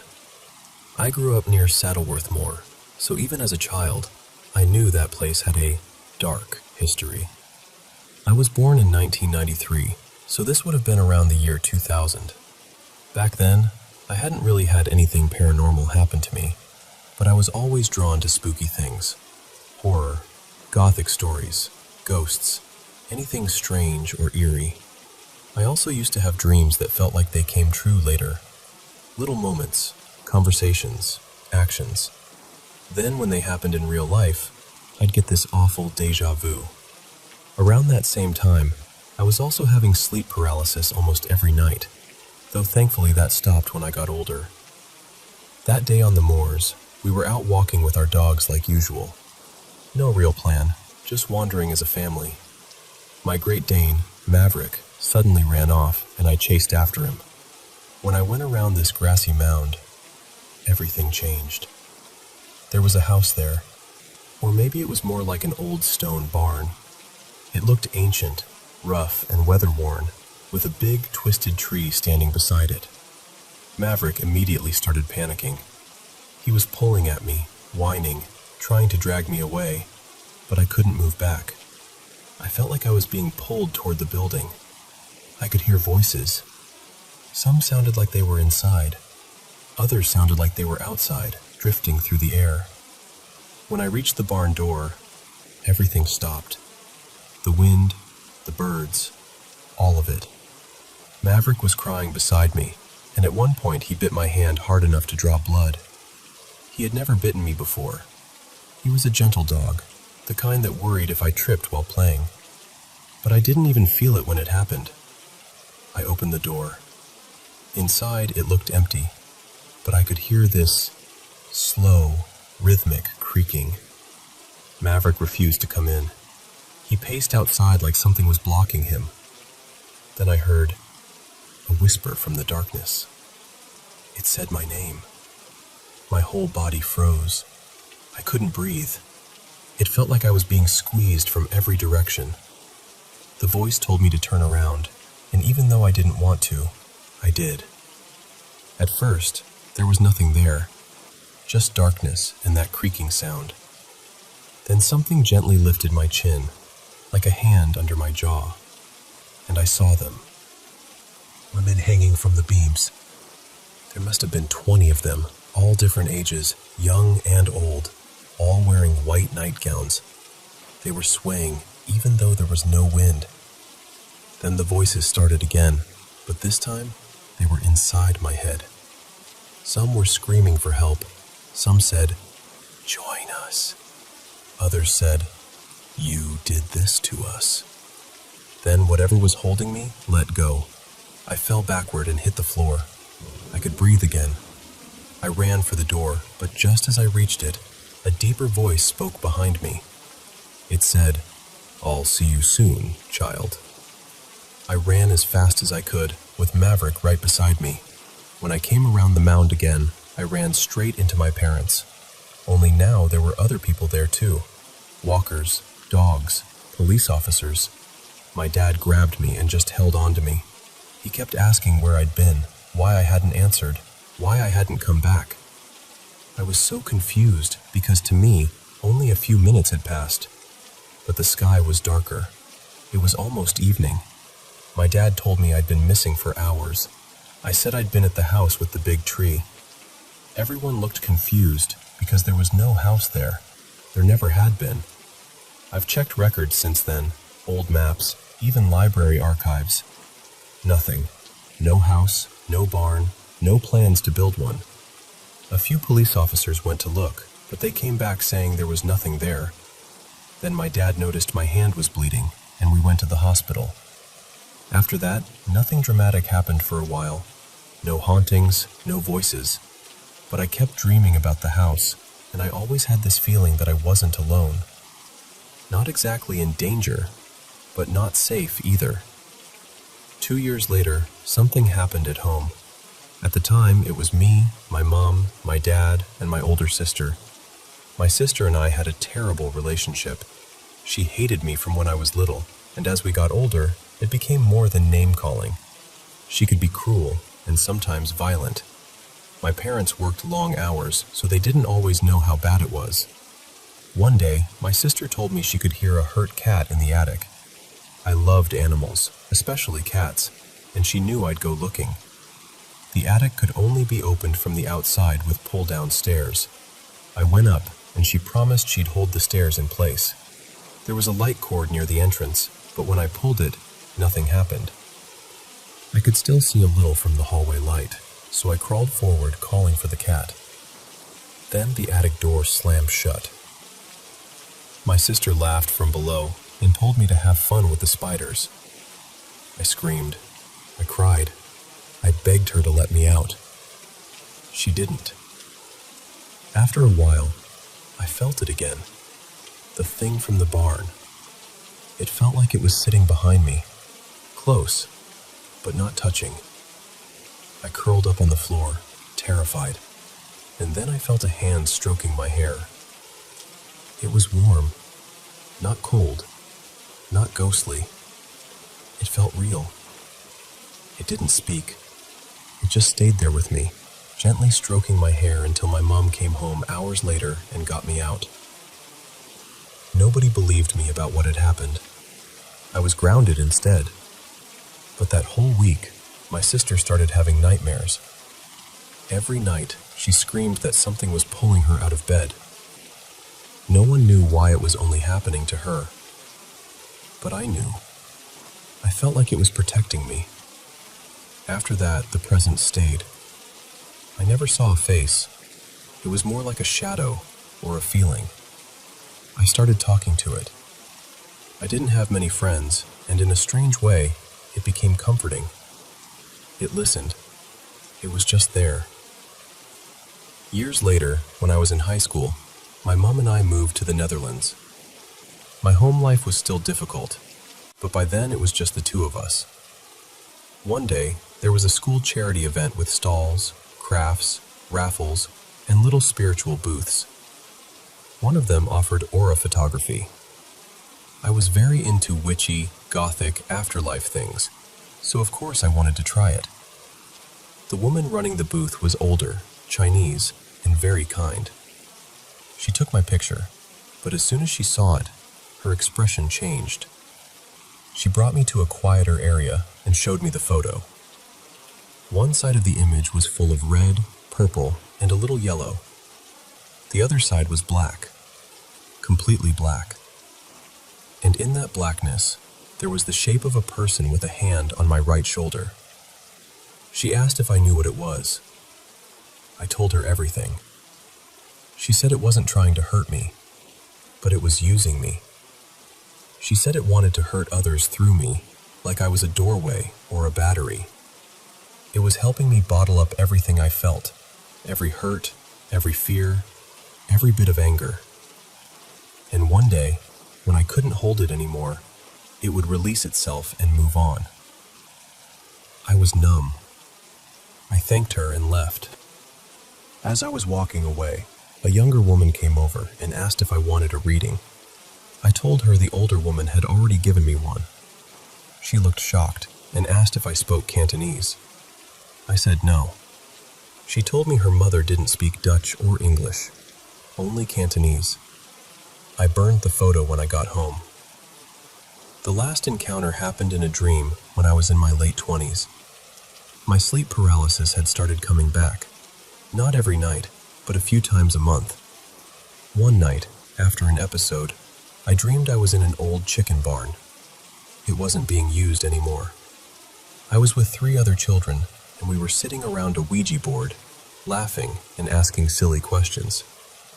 We asked, "Is anyone here?" The planchette moved to yes. We asked, "What's your name?" It spelled Sarah. Then we asked, "Why are you here?" It spelled danger. We asked, "Who's in danger?" It answered, "You." Then it started spelling one word over and over. Run, run, run. Even when we let go, it kept moving. We all ran. Behind us, the light bulbs exploded one by one. We got to the house, and my mom came outside furious, yelling because she had told us never to mess with a Ouija board. There was banging coming from inside the barn, like something was tearing it apart. Then my mom grabbed a petrol can, poured fuel around the barn, especially by the door, and set it on fire with matches and oily rags. When I woke up, my heart was racing. It felt real. Too real. I told my mom about it, and at first she said I had never played with a Ouija board. But the more I described, the quieter she got. I told her there had been another boy and girl there. I told her about the lights exploding. I described what the adult had been wearing when they came out of the house. Old jeans, suspenders, and green boots. My mom went pale. Then she said, "That wasn't you. That didn't happen to you. It happened to me." She told me that when she was a child, she and her siblings had played with a Ouija board in an old barn. Every detail matched, even things I hadn't told her yet. Then she said the person who came out of the house wasn't her. It was her father. I never met my grandfather. He died before I was born, and my mom never kept pictures of him or talked about him. But suddenly I could see his face in my mind. I described him to her, and all the color drained from her face. She left the room and never spoke to me about it again. I'm 32 now, and since that day, she still changes the subject whenever I bring it up. And that night, the presence left. I felt it go. It stroked my hair one last time, the way it had when I was a child trapped in the attic. Then it was gone.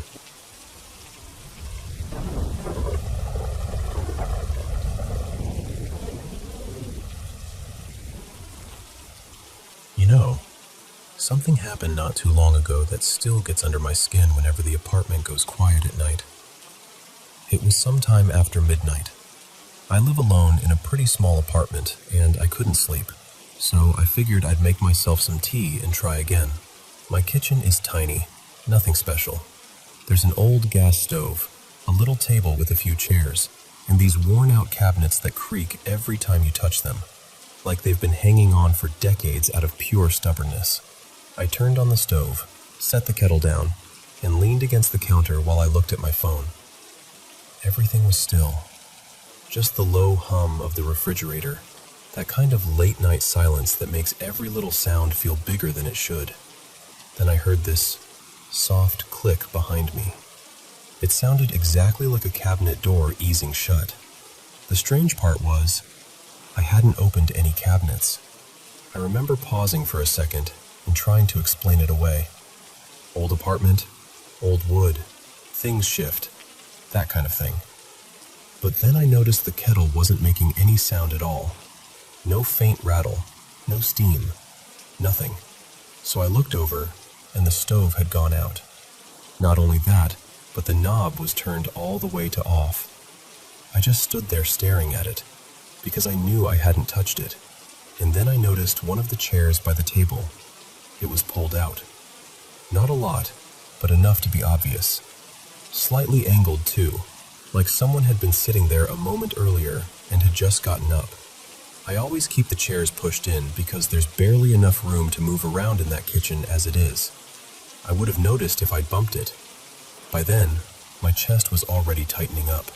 I kept trying to be rational, telling myself maybe I'd moved it without thinking.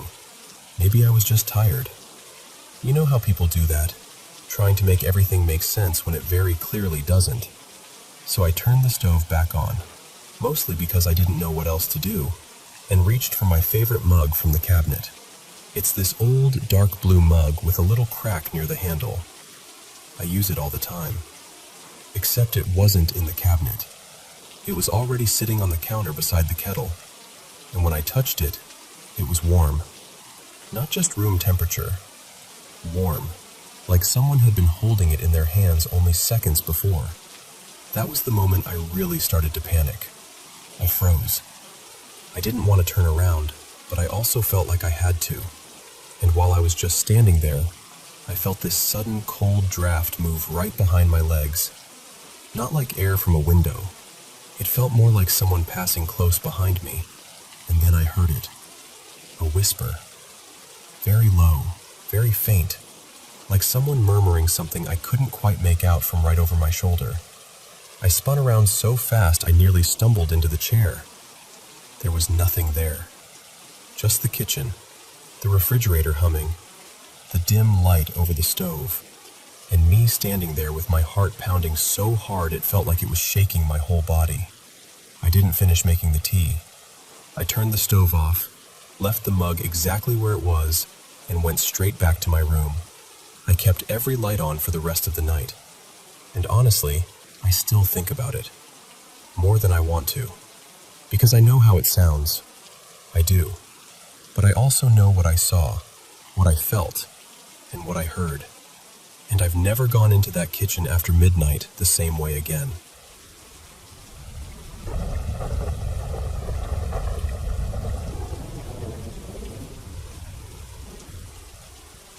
This happened around 5 years ago, and even now, I still get chills when I think about it. My aunt had just moved into a new apartment in this quiet residential complex, and it was during the summer, right before I started high school. I went to stay with her for a couple of weeks. The apartment had 2 bedrooms. My aunt slept in one, and I stayed in the other with my older cousin, who was about 8 years older than me. The room was pretty cramped, so we had to share a bed. The outlets were in such awkward spots, one near the headboard and one down by the foot of the bed, that we ended up sleeping in opposite directions. My cousin slept with her head near the top of the bed, and I slept with mine near the bottom. Right above her side of the bed, there was this big window that looked out toward another apartment building in the same complex. From where I was lying, I could see directly into one of the apartments across from us. My cousin always fell asleep early, but I've always been the kind of person who stays up way too late. Back then, I'd often still be awake until almost dawn. And that's when I started noticing something strange. Every single night, at exactly 4:03 in the morning, the light in that apartment would switch on. Always the same room, always the same light. Then, at exactly 4:06, it would turn off. Not 4:02, not 4:04, always 4:03 to 4:06. 3 minutes every night, without fail. At first, I tried to ignore it. I told myself it had to be nothing. But after seeing it happen again and again with that same eerie precision, I couldn't stop thinking about it. One night, I asked my cousin to stay up and watch it with me. She didn't really believe me at first, but she agreed. And sure enough, at 4:03, the light came on. At 4:06, it went off. The look on her face told me everything. She was completely shaken. The next morning, she told my aunt, and after that, all 3 of us couldn't stop talking about it. We were unsettled, obviously, but more than anything, we wanted to understand what was going on. A few days later, we worked up the nerve to go over there and ask. A woman, probably in her 40s, opened the door. She seemed gentle and soft-spoken, but exhausted in a way that was hard to miss. She explained that she was the daytime caregiver for the woman who lived there, an elderly lady in her 80s who had been left completely paralyzed after a stroke. She said the woman could only move her eyes and mouth. She had no husband, no children, no close family around. Just a very small pension that barely covered basic care. The caregiver could only stay from 6 in the morning until 11 at night because there simply wasn't enough money for overnight help. So every night, from 11 p.m. until 6 a.m., that woman was alone. Then the caregiver told us something that made the whole thing even harder to process. The elderly woman had a serious condition with her eyes. She was extremely sensitive to light, so much so that she had begged the caregiver never to turn on the lights inside the apartment unless it was absolutely necessary, especially not during the night. But we had watched that light turn on night after night, and according to the caregiver, the woman never even left her bedroom. I remember all of us going quiet after that. We thanked her, probably a little too quickly, and just left. I still can't explain what we saw. It was the consistency that got to me, the exact timing, every single night. And then the strangest part of all, it stopped completely not long after the old woman passed away. To this day, my aunt, my cousin, and I still talk about it sometimes, trying to make sense of it, and none of us ever can. But whatever it was, I've never forgotten it.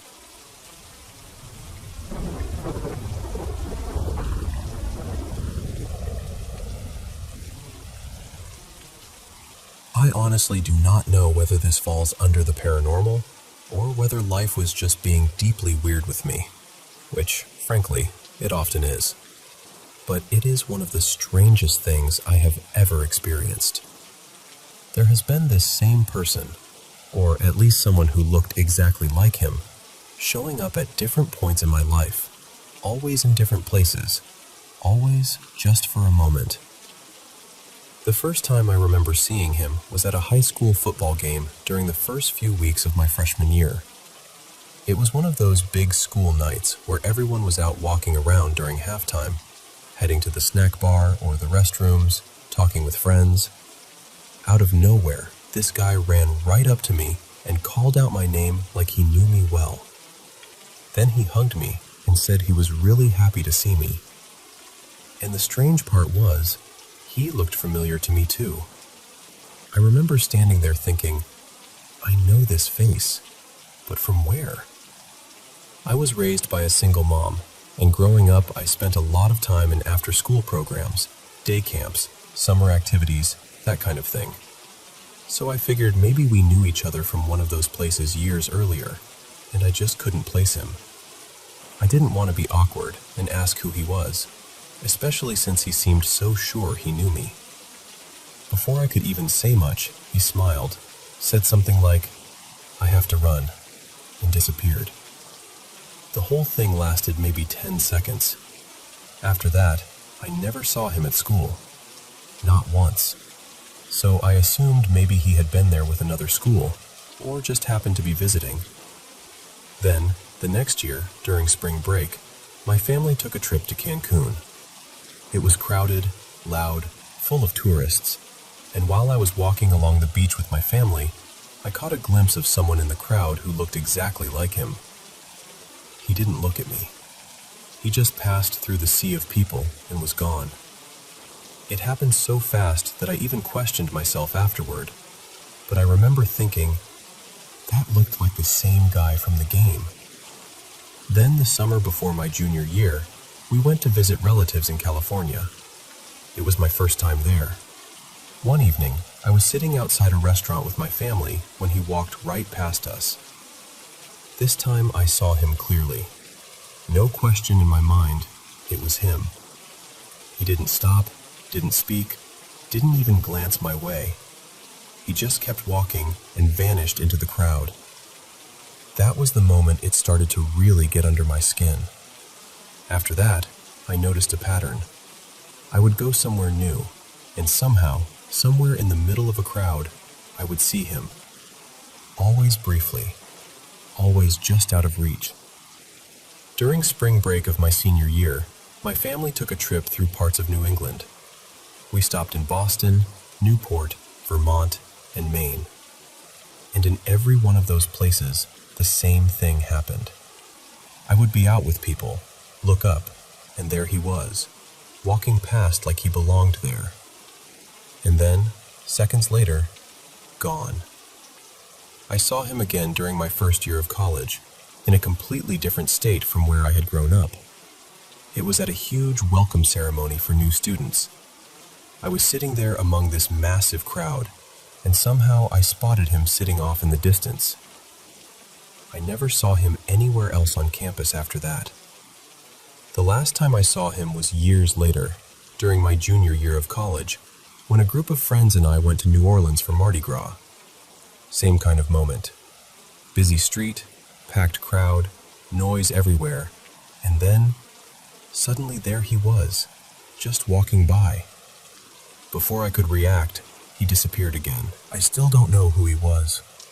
I don't know whether it was really the same person every time or someone who somehow looked unbelievably similar. But his appearance was distinct enough that I've never been able to shake the feeling that it truly was him.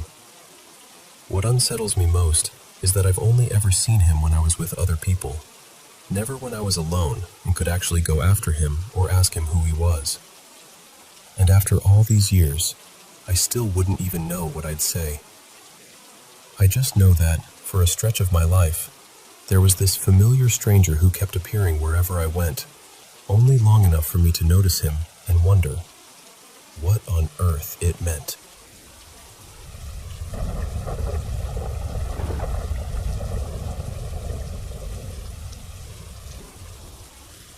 I want to tell you about the house across the street from us, because even now, I still can't make sense of it.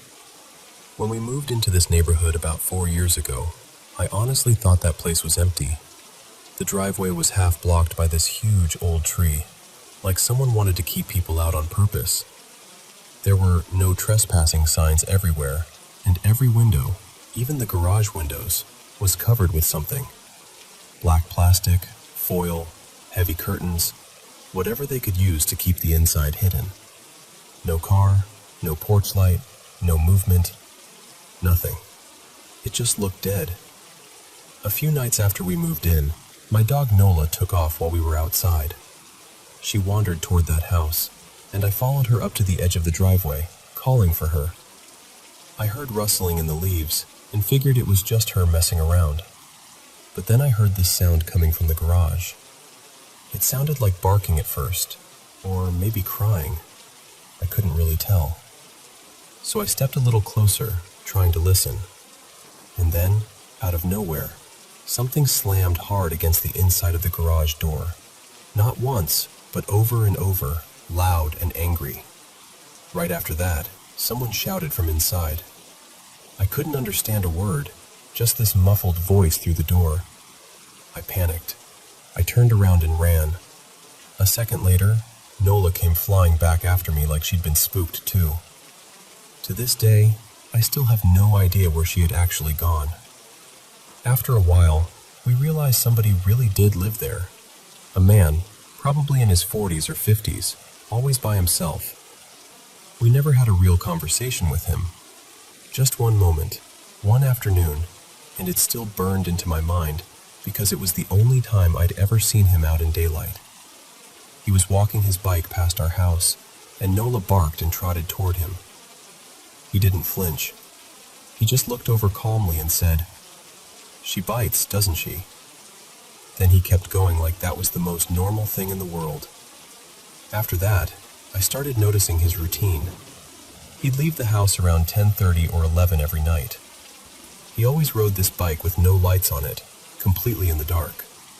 Then he'd come back around 6:30 or 7 in the morning, just before sunrise. And the strangest part was, he never turned on a single light. Not once. That house stayed sealed up and blacked out all the time. Over the years, it almost turned into this creepy little joke in our family. We called it the ghost house. It was unsettling, sure, but it was predictable. And after a while, predictable starts to feel normal. Then last night happened. I was upstairs in my little girl's room, rocking her to sleep, and it was sometime around 11. Out of the corner of my eye, I noticed this bright flashing light outside. At first I thought maybe it was a car, or somebody working on something, so I ignored it. But when I stood up and looked through the window, I saw it was coming from that house. It was flashing from inside, sharp bursts of light, almost like welding or some kind of strobe. But that wasn't even the part that got to me most. Above the roof, in the sky just over that house, there was this strange flickering glow in the clouds. It looked almost like heat lightning, but it was only there, only above his roof. The rest of the sky was dark and still. No storm, no thunder, nothing else around it. Just that strange, restless light. The house itself stayed dark except for those flashes from inside. After a while, the flashing stopped. Then I could see one thin strip of light through whatever was covering one of the windows. probably from a lamp in a back room. I could make out someone moving behind it, and then that light went out too. I went downstairs and told my husband, because I needed somebody else to see that I wasn't imagining this. We stood there at the window together, just staring across the street, trying to make sense of it. Then suddenly I saw movement. Someone came tearing away from the side of the house so fast I thought, for one awful second, that somebody was running for their life. I nearly screamed. Then I realized it was him. He was on his bike, already gliding down the street in total silence. No light, no sound, just gone into the dark like he always does. And that's what gets me. I've been watching that house for years. Never once saw a light on inside. Never once saw visitors. Never once saw anything that felt ordinary. Then, all at once, in one night, something happens that feels so wrong and so deliberate that I still can't shake it. I know how this sounds. I do. But whatever I saw, it didn't feel random. It felt like I caught a glimpse of something private, something I was never meant to witness. And the strangest part of all, my baby was restless the whole night after that. Tossing, waking, fussing, like she could feel that something was off too. Maybe that part is just me being scared. But I'm telling you, that house does not feel the same anymore.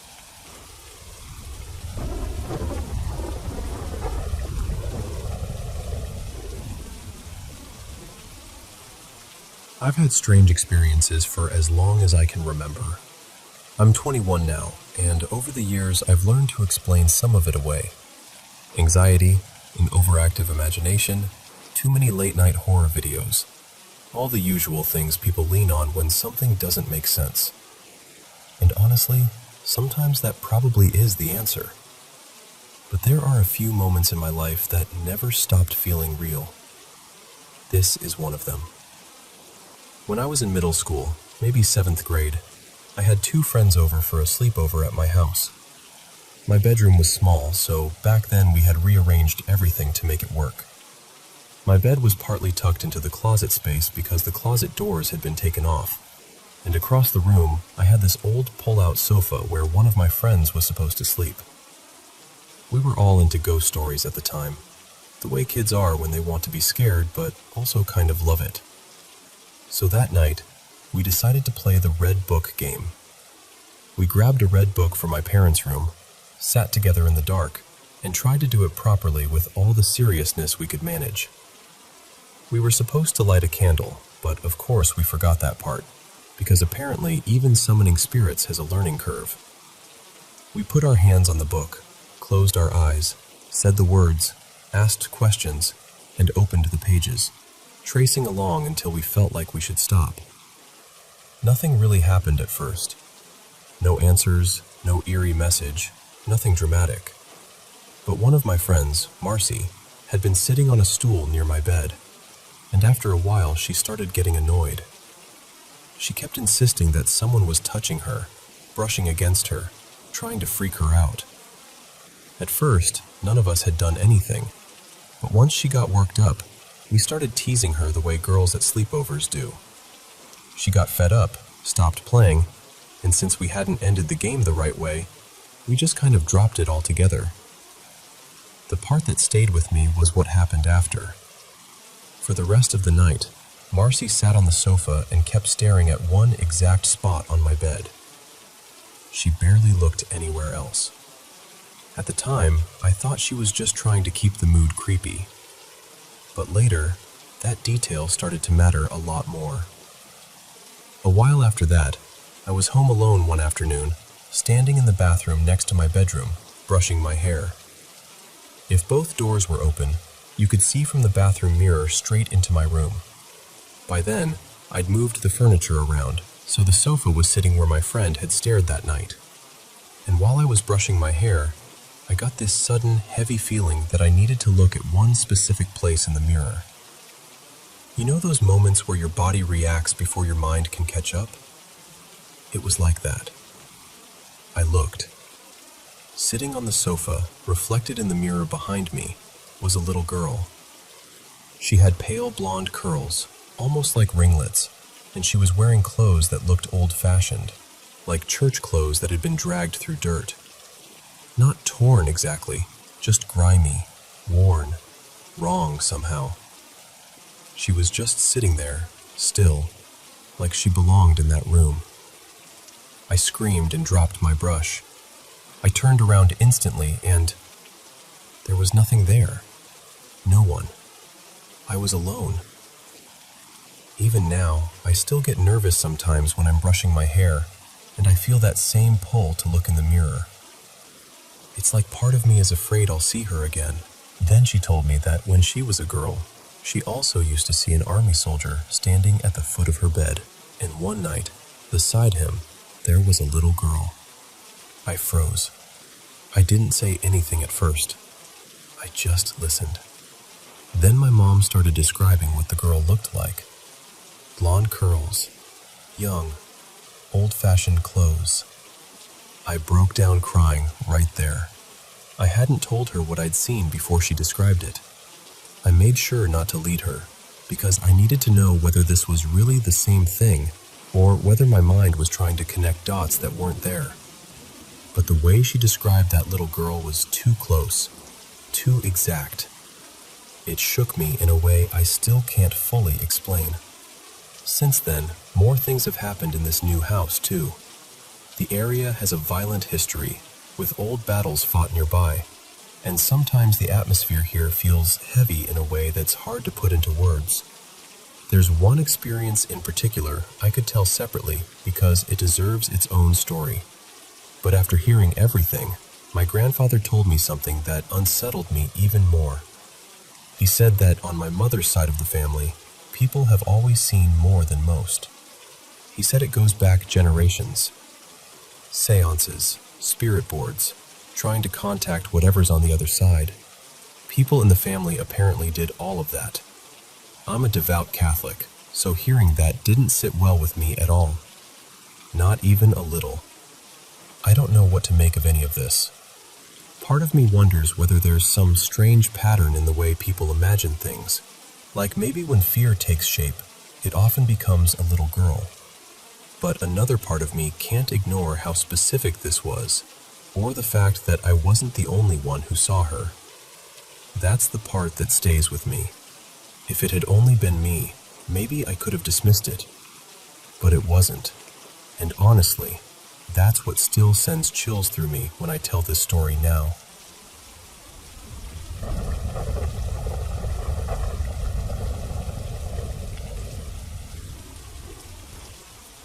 Hey, I need to tell you about something that's been weighing on me, because this past week in our new house has felt off in a way I can't quite explain. My husband and I moved in just over a week ago, and ever since then, there have been all these strange little things happening that keep piling up in my mind. The house itself has a history. It was custom built years ago by the original owner, an older woman named Vera, who passed away sometime around 2015. From what we heard, she was a great-grandmother, and people seemed to remember her warmly. We ended up buying the house from an older man who was moving into assisted living. He was still healthy enough to drive himself to closing, and while we were waiting on paperwork, we sat and talked with him for a while. He was unusual. I'll call him Alan. He had this odd habit of laughing at moments that really didn't fit the conversation, like at things that weren't funny at all. Maybe it was nerves, maybe just his personality, but I'd be lying if I said it didn't unsettle me.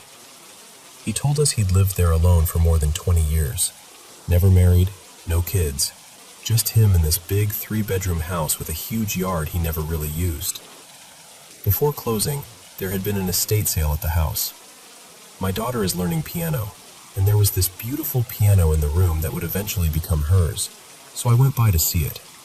We bought it, and while I was there, I noticed people were coming in from all over, some from out of town, and they were practically scrambling to buy up Alan's old sound equipment. Not just a speaker or two either. I'm talking serious vintage gear, tall speakers, microphones, instruments, recording equipment. At closing, I mentioned how much interest there had been and asked if he'd worked in audio or music. He told me he'd been a computer scientist and that sound was just a hobby. So I asked what he meant by that, and he casually said he liked doing jigsaw puzzles while listening to music. That answer just didn't match what I'd seen. You don't usually collect that kind of equipment just to do puzzles in the background. But I let it go. Some people don't like explaining themselves, and that's their business. What made everything feel even stranger was the condition of the house. He sold it to us below asking price, even though it was in excellent shape. But then there were these little odd details everywhere. There was a shed out back that he claimed he had never opened. A spotless oven that looked brand new, like it had never been cooked in. The original microwave and dishwasher from the 80s, which he also said he'd never used. And then there were these old zippered bank bags full of personal papers, family photos, and even death certificates that he just left behind. It felt like stepping into a life that had been quietly sealed up and abandoned in pieces. Then a few nights ago, something happened that I still can't make sense of. My 14-year-old daughter and I were standing in the hallway when we both saw my husband walk into our bedroom. I had a question for him, so I went after him, and my daughter followed right behind me. We both watched him go into the bathroom connected to our bedroom. I called out to him, but he didn't answer. So I stepped into the bathroom, and it was empty. Completely empty. I turned to my daughter and asked, "Did you see him go in there too?" And she immediately said, "Yes." That's the whole reason she came with me. We searched the house, confused and honestly a little shaken, and finally found my husband downstairs in the basement doing laundry.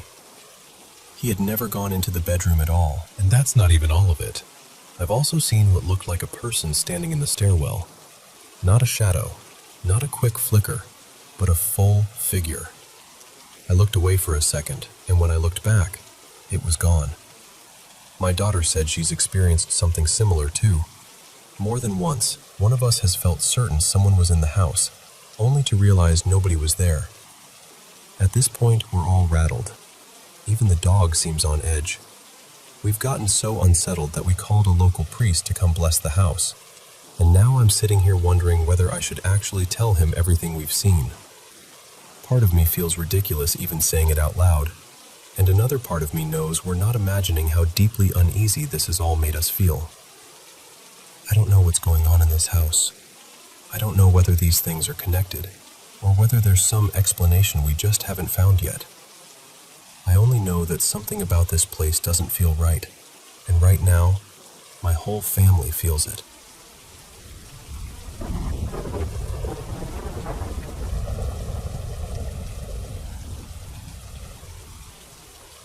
Let me tell you something that's been sitting heavy on my mind.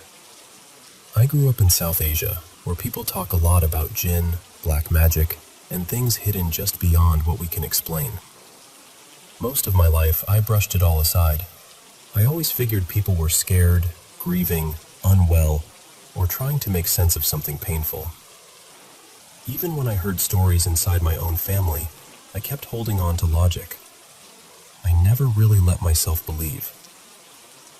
But something happened the other night, and I haven't felt settled since. It was close to 1 a.m. My internet had gone down, and I called my neighbor and friend Samir to ask if he could come over and help me out with his hotspot for a bit. He came by, sat near me while I was trying to fix things on my laptop, and then, without warning, he just went completely still. I don't mean quiet. I mean frozen. He was staring ahead, not blinking, not reacting, nothing. I said his name a few times. I even touched his shoulder and tried to shake him out of it, but it was like he wasn't really there anymore. Those couple of minutes felt stretched out and wrong in a way I can't properly explain. Then suddenly, he moved. He turned and looked straight at me, but something about him felt different. His face was calm, almost too calm, and his voice sounded lower than usual, steadier somehow. He said, "Come with me. We need to take something out." And the strange part is, I didn't feel panic. I should have, probably, but I didn't. I just felt this deep pull of curiosity, like I needed to see where this was going. So I followed him. He walked straight toward this old storage room behind his house. It's the kind of place everyone ignores. Dusty, half-broken, with a sagging roof made of wooden beams and packed mud. It smells stale in there, like damp earth and years of neglect.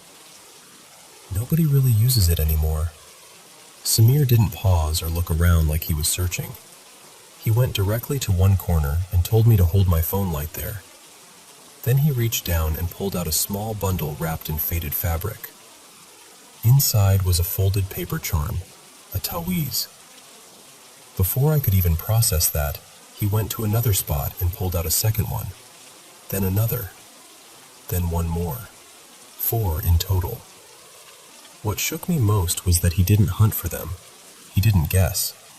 He knew exactly where each one had been hidden, like he'd been shown.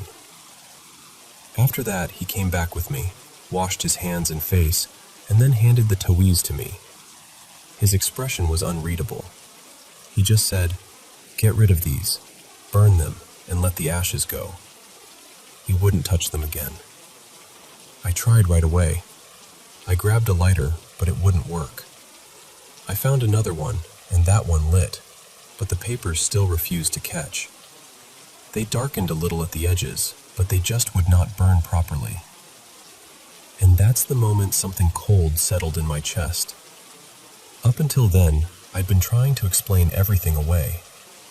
But standing there with those papers in my hand, I felt, for the first time, that I was dealing with something I didn't understand. In the end, I panicked and threw them out. Then Samir suddenly dropped into prostration on the floor. He stayed there quietly for a long time, completely silent, while I just stood there watching, too stunned to move. When he finally sat up, he looked normal again. Tired maybe, but normal. I asked him what had happened. No memory. None at all. And that's what's been bothering me ever since. I'm still someone who believes in reason. I still think most things have an explanation, even when we don't know it yet. But that night cracked something open in me.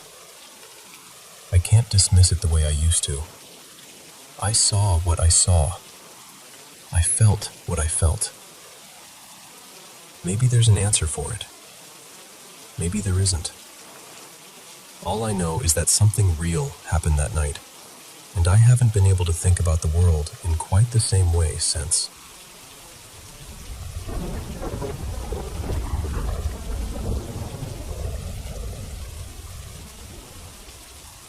I need to tell you something that's been weighing on me, because I can't shake the feeling that something is deeply wrong where I live. When I was growing up, my mom used to tell me these eerie stories about things she swore she experienced, like an old man standing quietly at the foot of her bed, or a spirit that used to play harmless little games with my younger sister, until one day it suddenly turned mean. Those stories terrified me as a kid, but honestly, I never really believed any of it. I always assumed there had to be some other explanation. Now, I'm not so sure. I'm 22, and about a year ago, I moved out of the tiny town I grew up in, one of those blink and you miss it places, and into a bigger town that still feels incredibly isolated. It's the kind of place with old streets, towering trees, and these beautiful, worn-down Victorian houses scattered everywhere. I ended up renting a small apartment inside one of those huge old homes that had been divided into several units. It's gorgeous, full of character, and it's only a few blocks from my job, so at first, it felt perfect. For the first couple of months, nothing seemed off. Then little things started happening. I'd walk into the kitchen and find cupboard doors hanging open, even though I'm the type of person who notices everything and always closes them. A few times I found my apartment door unlocked, which genuinely rattled me, because I'm obsessive about checking locks. I don't forget things like that. One night, I was sitting in my room gaming, headphones on, no sound anywhere except what was in my ears, when both my cat and I reacted at the exact same moment to the sound of a doorknob turning. It was so clear, so deliberate, that I immediately got up and checked both the front door and the back door, thinking maybe someone was trying to get in. But neither one sounded right. Then I turned the knob on my bedroom door, and the second I heard it, I knew. That was the sound. My cat's fur literally puffed up. I laughed about it afterward when I told a friend, because that felt easier than admitting how unsettled I was. I even joked that if there really was something here, it seemed harmless, and that I just told it to leave me alone when it got too creepy. My mom used to say that when I was little, as if spirits could be reasoned with. But things didn't stay harmless. The only thing that happened directly to me that I still can't explain was one night when I was just about to fall asleep. I was in that half-dreaming state, almost gone, when I felt someone lean in close to my ear and whisper one word. Listen. It was a woman's voice. Soft, clear, right beside me. I froze. I didn't sleep much after that. Then this past week, 2 other things came to light, and together they've shaken me more than I want to admit. A while back, I had texted my landlady about something minor, and that was when I found out she'd been admitted to the hospital. I wished her well and assumed she'd recover. I didn't hear anything else after that. Then recently, her husband came by the property to talk with tenants because they were planning to repaint the outside of the building. We got to talking, and he mentioned her again. That's when he told me she had died. Suddenly. Horribly. He didn't go into every detail, but the way he said it made my stomach drop. It had happened not long after that hospital visit.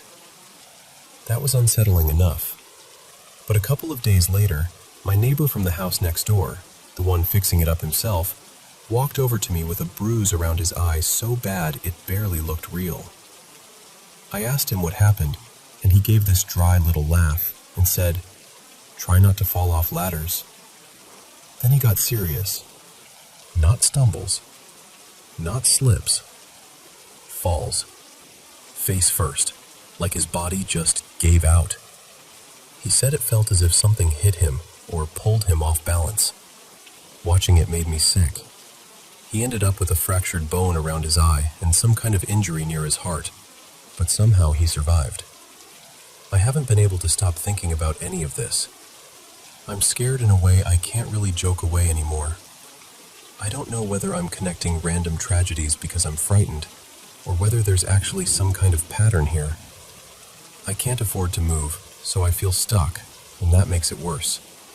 And the strangest part is that now I keep thinking about the woman who lived in the apartment below mine for a few weeks. I barely knew her, but one day I saw her hauling boxes out, and when I asked if she was leaving, all she said was, "I just can't stay here." At the time, I didn't think much of it. Now I do. So that's where I'm at. I live in this beautiful old house on Hawthorne Lane, and every day it feels a little less like a home and a little more like something is watching, waiting, or maybe trying to be noticed. I don't know whether this is grief, coincidence, old house paranoia, or something genuinely wrong. I just know I don't feel alone here anymore.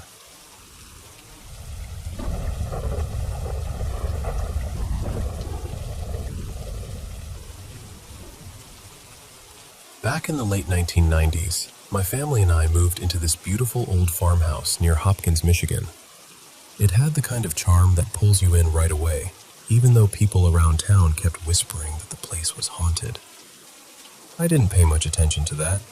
I'd had strange experiences before, and I figured whatever stories people were telling, I could handle it.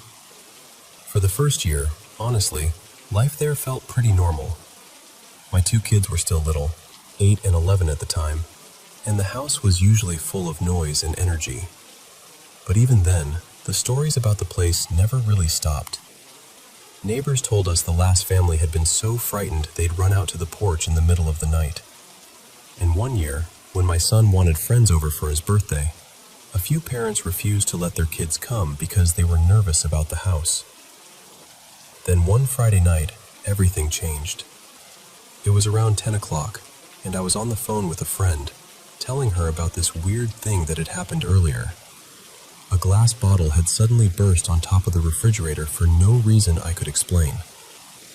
While I was talking, I heard this heavy thump upstairs. It sounded exactly like one of my kids had fallen out of bed. I hung up immediately and ran upstairs, completely panicked. But when I got there, both of them were asleep, tucked in tight, peaceful as could be. That stopped me cold. I just stood there for a second, trying to make sense of it. Then, as I started back down the stairs, I heard another sound. This one came from the basement. We had our wood furnace down there, so I knew I couldn't just ignore it. I opened the basement door, and right away the air felt different, colder somehow, heavier. I reached toward the light switch, and just before I touched it, I saw something move. It was a girl. She was dressed in white, with long hair and this flowing gown, and she drifted past the bottom of the stairs so quickly, I almost questioned whether I'd really seen her. But I had. I know I had. I jumped back and slammed the door shut. My whole body was shaking.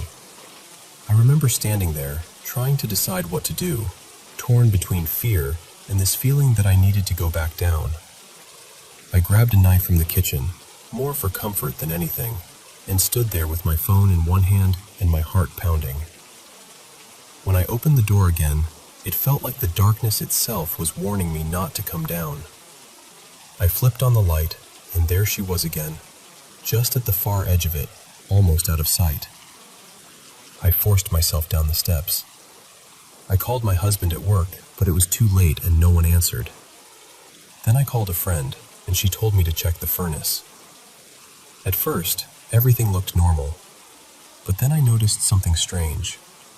The thimble cover had been thrown several feet away from the chimney, and the heavy ash cleanout cover had somehow been shoved across the floor. It had left black streaks behind it. That was not something that could have happened on its own. When my husband got home close to midnight, he checked everything and couldn't immediately find the cause. But the next morning, he got up on the roof and found a major buildup of creosote in the chimney. We were dangerously close to a fire. If I hadn't gone down to that basement when I did, we might have lost the house, or worse. A couple of months later, I had a friend over with her kids, and I happened to overhear my son telling them something that made my blood run cold. He said a girl in white had come to see him twice. I can still remember the feeling that came over me when I heard that. It was fear, yes, but it was something else too. Gratitude. Because suddenly, all the pieces fit together. The spirit I had seen in the basement, the one that should have terrified me, hadn't been there to harm us. She was warning us. She was protecting us. That changed the way I thought about everything. We tend to assume that if something is unexplained, it must be dangerous. But that experience taught me something I've never forgotten. Not every spirit comes with darkness. Some, somehow, seem to come with mercy. And that night in that old farmhouse, I truly believe one of them was watching over us.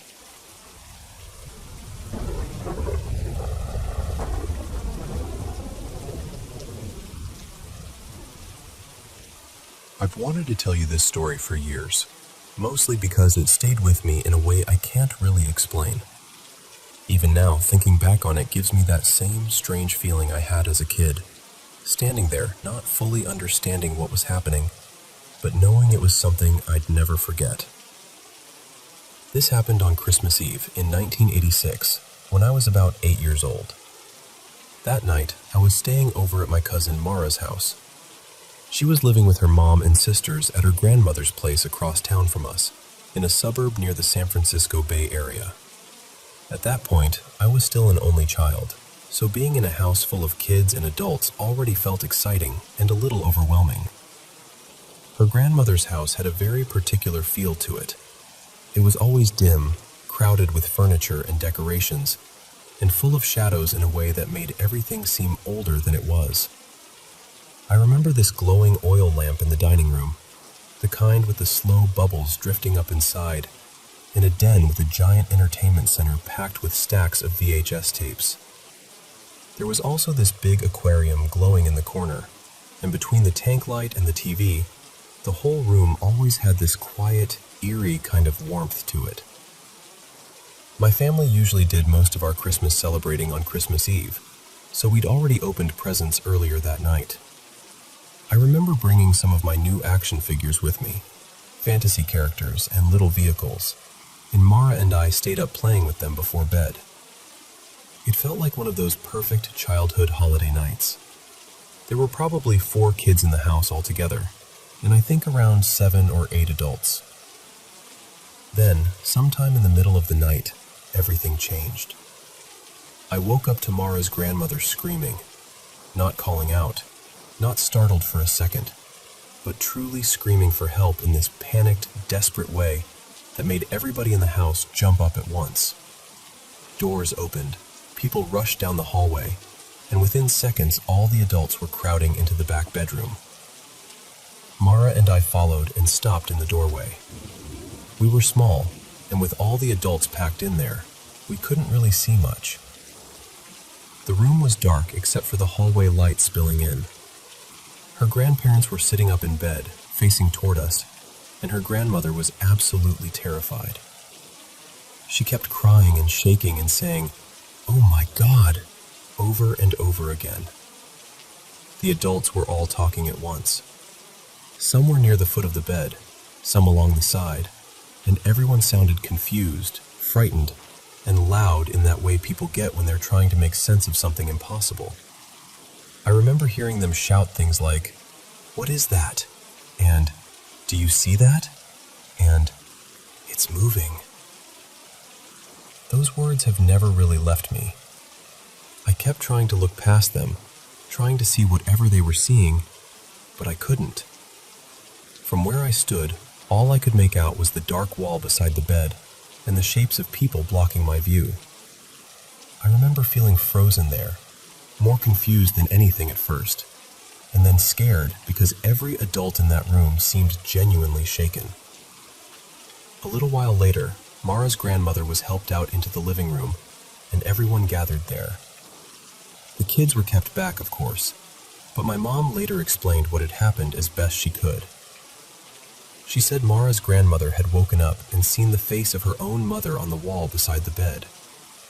Not a vague shape, not a shadow, but a face she recognized clearly. She said it didn't make any sound, but it was there, and it was real enough to send the whole room into panic. I asked my mom about it years later, hoping maybe time had made it seem less strange, or that she'd tell me there was some explanation. But from what I remember, she never really had one. She believed something happened in that room. My mom passed away 10 years ago, and one of the things that still gets to me is knowing I can't ask her about it again. I can't go back and hear the details one more time, or ask the questions I didn't know to ask when I was younger.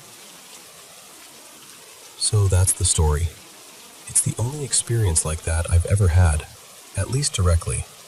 My mom and her brothers had their own stories from growing up, but nothing quite like this. And even though I never saw what the others claimed to see, that night has stayed with me all my life. I can still picture myself in that doorway, looking into that dark little room, trying to understand why every grown-up around me was suddenly afraid of something I couldn't see.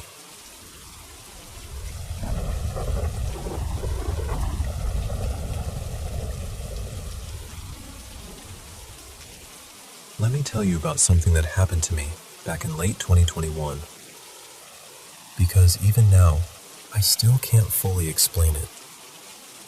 I was home with my sisters and my little brother, who was about 5 at the time, and everything had felt normal at first.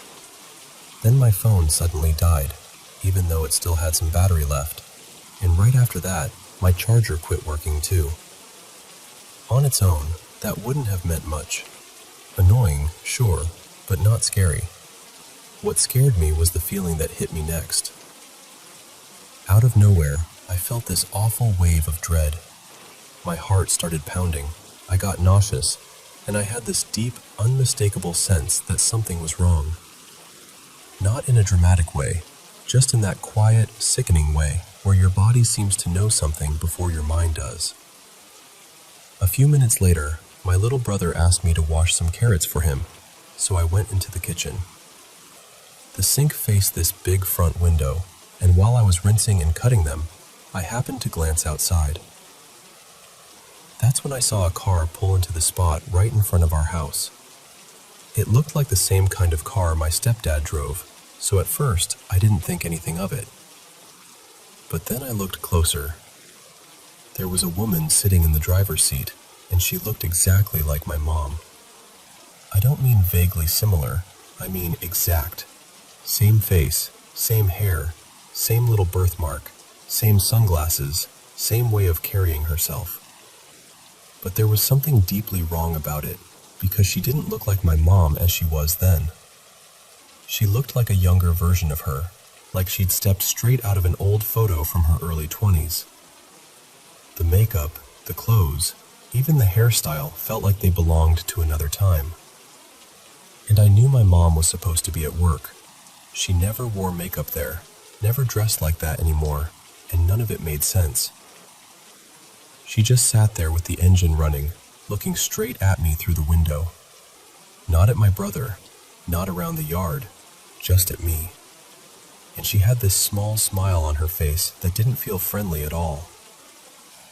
It felt wrong, cold, like she knew I could see that something wasn't right. She stayed there for what felt like forever, though it was probably only a couple of minutes. My little brother got excited and started calling out, "Mom!" He ran toward the front door like he wanted to go greet her. The moment he did that, she finally looked away, faced forward, and drove off like nothing had happened. Calmly, smoothly, no rush at all. And after the car pulled away, I noticed dark tire marks left on the street stretching down the block. I remember feeling sick immediately.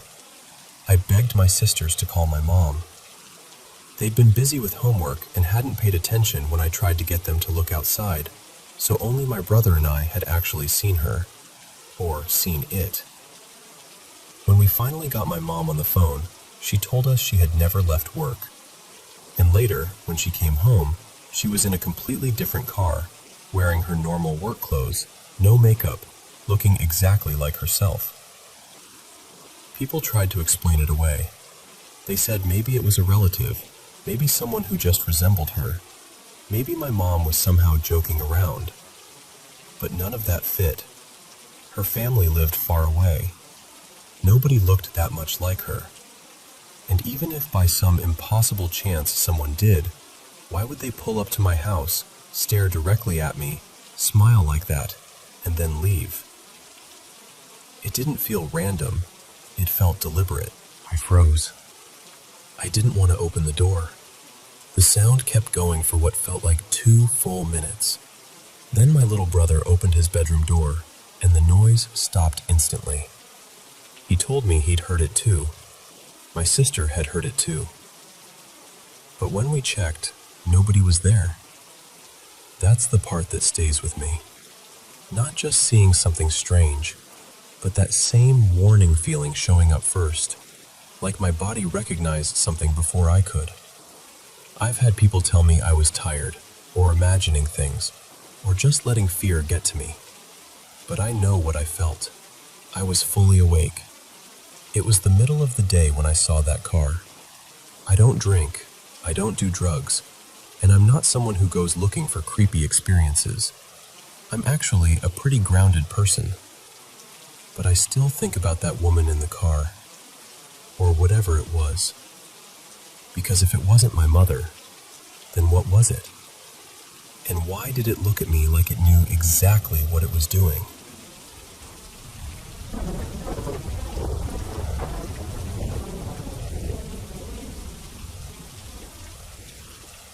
I've kept this to myself for years. And even now it feels strange saying it out loud to another person.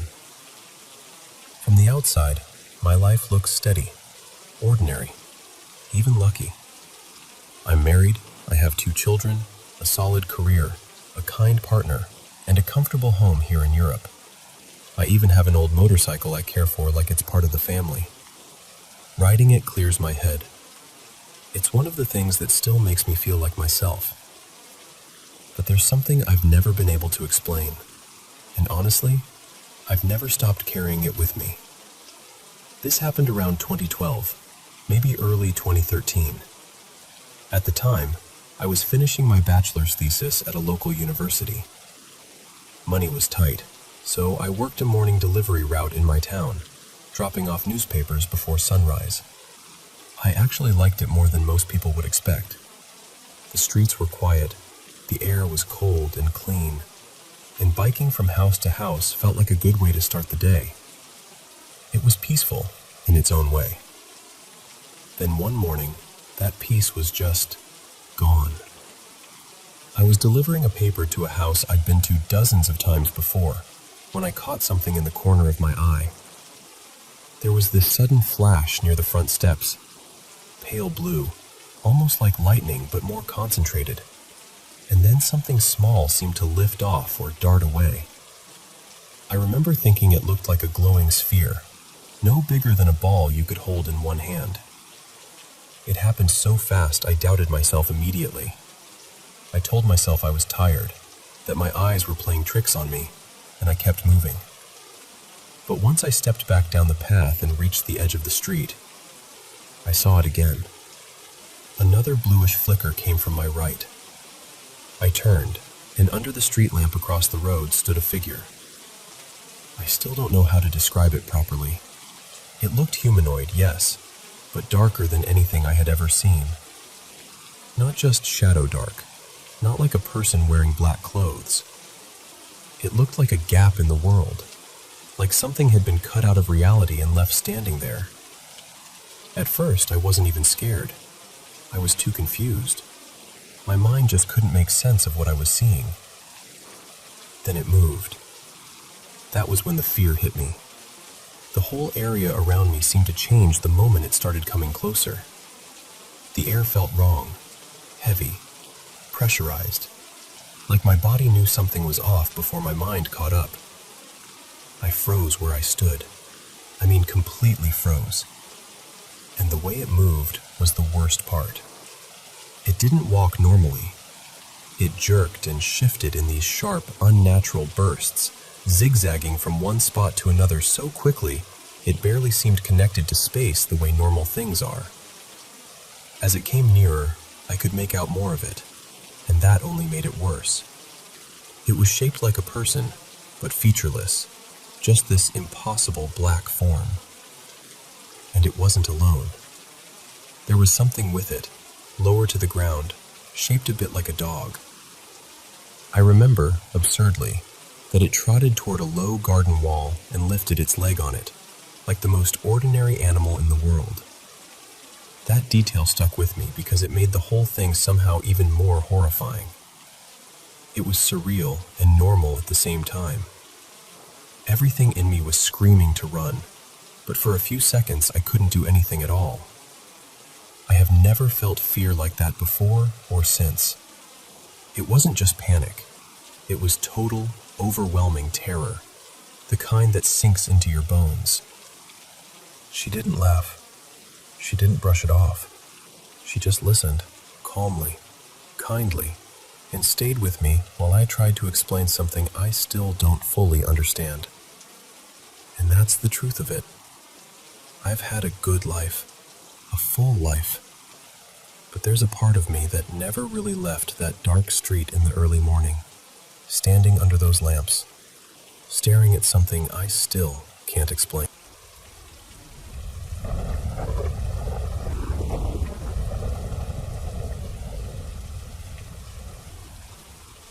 I want to tell you about something that's been weighing on me, because the more I think about it, the harder it is to brush off. For years, I had this cheap, mass-produced dream catcher hanging over my bed. I bought it a long time ago, and even though I never really liked how fake it looked, I left it there out of habit. As a native person, I've always wished I had one that was actually made with care, by real hands, with real meaning behind it. Something authentic. Something that carried the kind of protection it's meant to. A little while ago, I finally moved that old dream catcher to a different wall because I was tired of looking at it. Not long after that, I started having dreams that left me feeling uneasy. I couldn't hold on to the details when I woke up, but I always had that same heavy, unsettled feeling, like something was off. Then one night, things got worse. I was having what felt like an ordinary dream, and then I started hearing this faint static somewhere in the background. At first, it was easy to ignore, but it kept getting louder and louder until it swallowed everything else. I remember feeling irritated by it, even in the dream, and then, suddenly, it was like I was aware of my body in bed.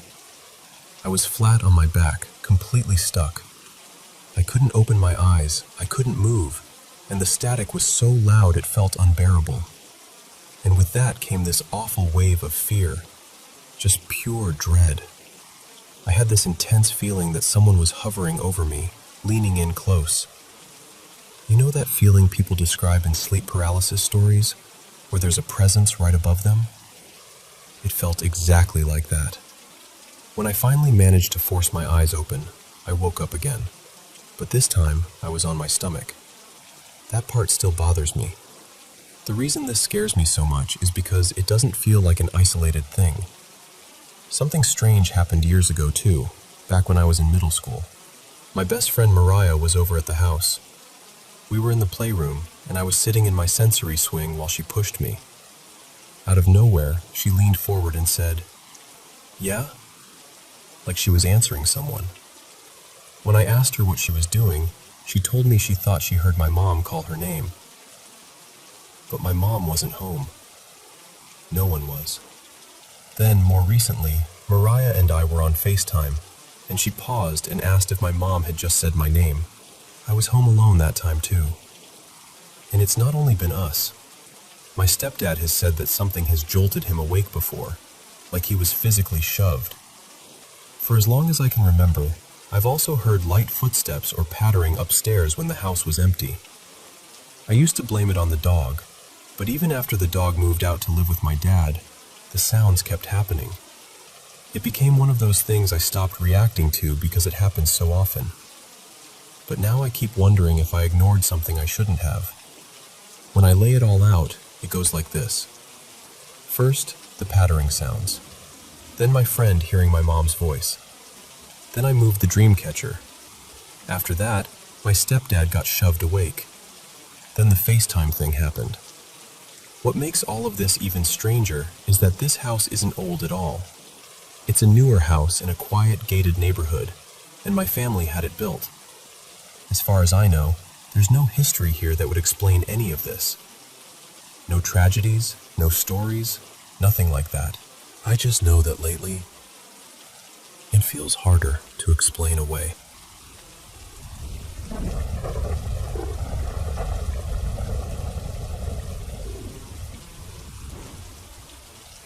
I want to tell you about something that happened when I was younger, and even now, thinking about it still makes my skin crawl. Back then, I shared a tiny bedroom with my sister Lena.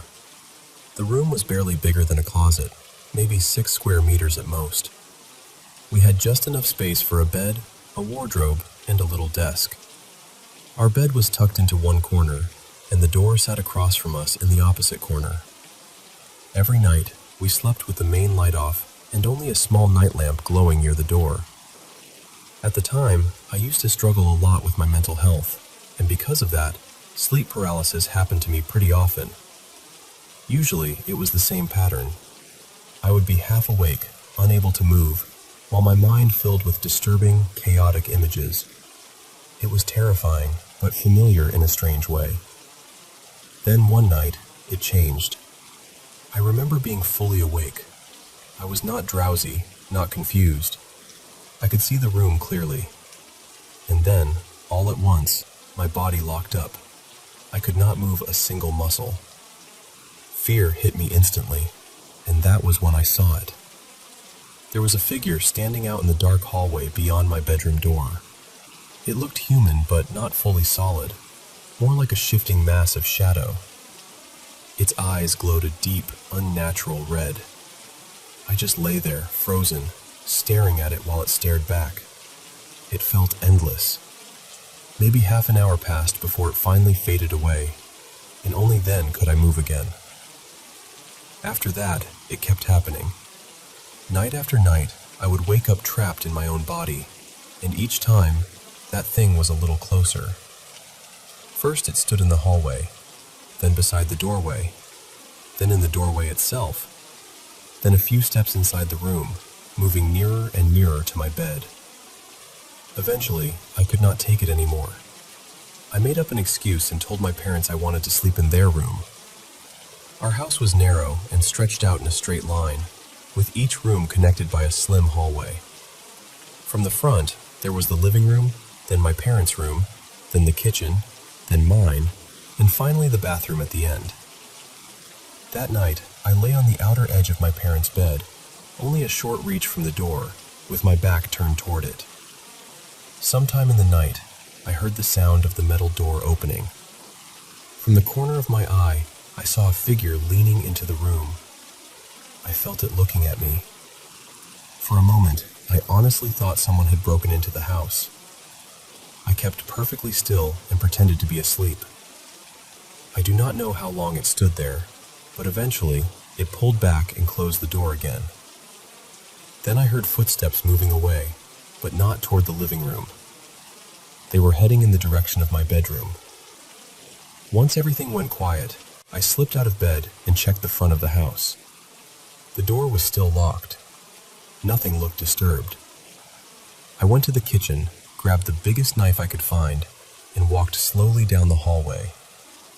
No one was there. My sister was asleep in our room. The bathroom was empty. There was no sign that anyone had entered the house at all. That was when I realized I had seen it again. The next night, I went back to my own room. This time, the figure came right up to the bed. It stopped less than a foot from my legs. Like always, it did nothing but stare. It stayed there for a long time, then vanished. The night after that was my last one in that house before leaving for college in another city. That night, it got into bed with me. I still do not know how to explain that image properly. It climbed onto the mattress on its hands and knees, like a person crawling into bed, and then just stayed there, motionless, facing me, watching me. The next morning, I left. Then yesterday, she finally told me why. She said she had never experienced sleep paralysis before, never seen anything strange. But on the very first night after I moved out, she woke up unable to move and saw a woman standing right beside her bed. Since that night, the bedroom lights have never been turned off again.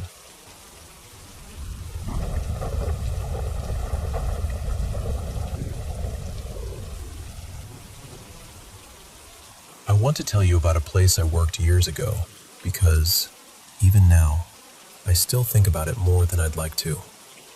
For almost 3 years, I worked for a forestry office that operated out of an old farmhouse in a rural area near the state line. The house was well over 2 centuries old, and you could feel that the second you stepped inside. It had wide pine floorboards, old fireplaces in several rooms, a dirt-packed basement, and one tiny bathroom that looked like it had been added sometime in the middle of the last century.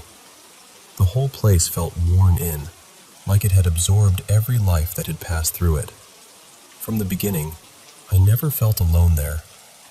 That feeling would start the moment I came in each morning. It was like the house noticed you. Sometimes there were strange smells drifting through the rooms for no reason at all. Once in a while, it was something soft and almost comforting, like citrus or rose perfume. Other times it was sour and rotten, even when there was no trash, no spoiled food, nothing that could explain it. There was a kitchen downstairs, and more than once we came in to find all the cabinet doors closed, only to hear them suddenly swinging open while no one was in the room. I'd be upstairs working, hear the noise, head down the back staircase, and every cabinet door would be standing wide open like someone had gone through them all at once. One of the women I worked with had her own way of handling it, If she arrived first, she'd call out, cheerful as could be, "Good morning, everybody." And when the noises upstairs got too bold, she'd speak straight into the silence and tell whatever was there to leave her alone. Funny thing is, sometimes it actually worked. Human beings, as always, negotiating office politics with the dead. The first time I actually saw something with my own eyes happened during a meeting day. I'd gone upstairs to grab something from my bag, and my back was turned to the hallway when I heard footsteps rushing past me. I spun around and saw two shadowy figures, one smaller than the other, dart down the hall and disappear into a room at the back. I heard the footsteps the whole way. It wasn't a vague feeling. It was there, and then it was gone. Another day, just the secretary and I were in the building on a freezing morning. The heat had gone out again, which that furnace seemed to treat as a hobby, so we were downstairs huddled near a space heater trying to stay warm.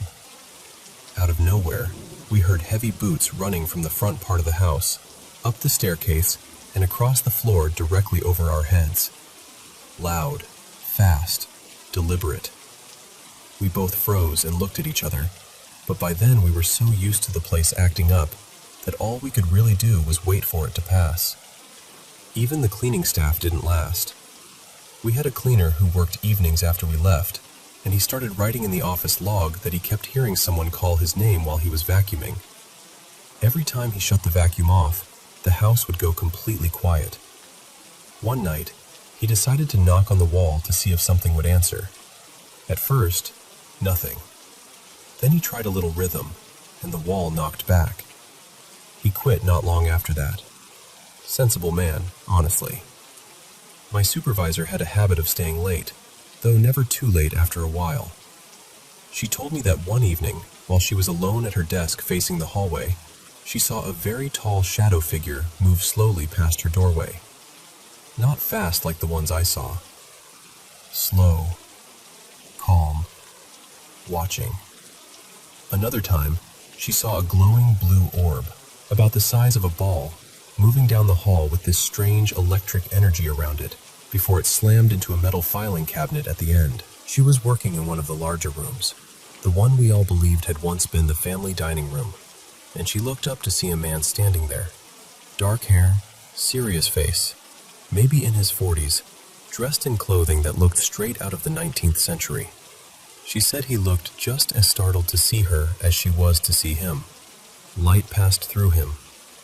Then he turned toward the stairs and disappeared. Not long after that, I was walking through that same room when I heard a woman's voice in my mind, clear and sharp, saying, "This is my house." And I know how that sounds. Trust me, I do. But after learning more about the land, it stayed with me. The property had changed hands more than once because of state projects and land purchases over the years. Families had been pushed off, land had been repurposed, and the house had outlasted nearly everyone who ever tried to claim it. So when I heard that, it didn't feel theatrical. It felt angry, personal. At one point, I started leaving a recorder running overnight in different parts of the house. Two areas gave me the most activity. The oldest downstairs room, which had once been a family sitting room, and the little upstairs rooms that had probably been servants' quarters, one of which was my office. When I listened back to the recordings from the downstairs room, I sometimes heard faint piano music, clear enough to recognize, soft and distant, but unmistakably there, classical pieces. That same room would also fill, for no reason, with the scent of fresh pine. But not everything on those recordings was gentle. There was also a rough male voice I could never quite make out, and more than once, I heard what sounded like children crying. The words were never fully clear, but it often sounded like one of them was calling for their mother. That part stayed with me more than anything else.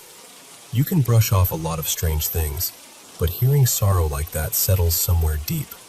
I ended up doing research at the local records office, going through old deeds, wills, property transfers, handwritten documents from generations back. I traced the families who had lived there, and eventually found a living relative connected to one of them, an elderly woman who had visited the house often as a child in the 1930s. I invited her to see it again, and she came. She remembered the house beautifully.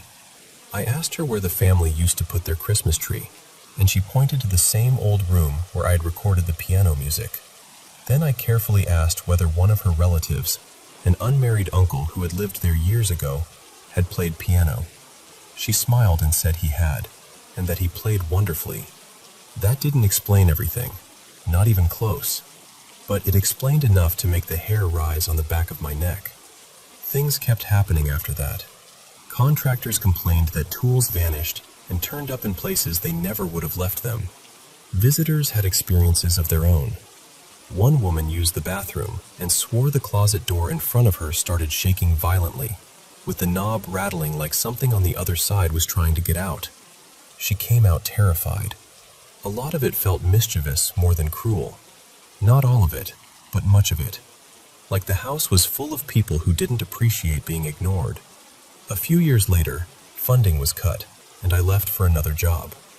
Not long after that, the office itself was shut down, and the farmhouse was left empty. It's still there, though. Every now and then, when I'm out riding the trails or passing near the canal, I catch sight of it again. And every single time, I look at those windows and get the same feeling I used to get when I worked there. Like something inside still remembers me.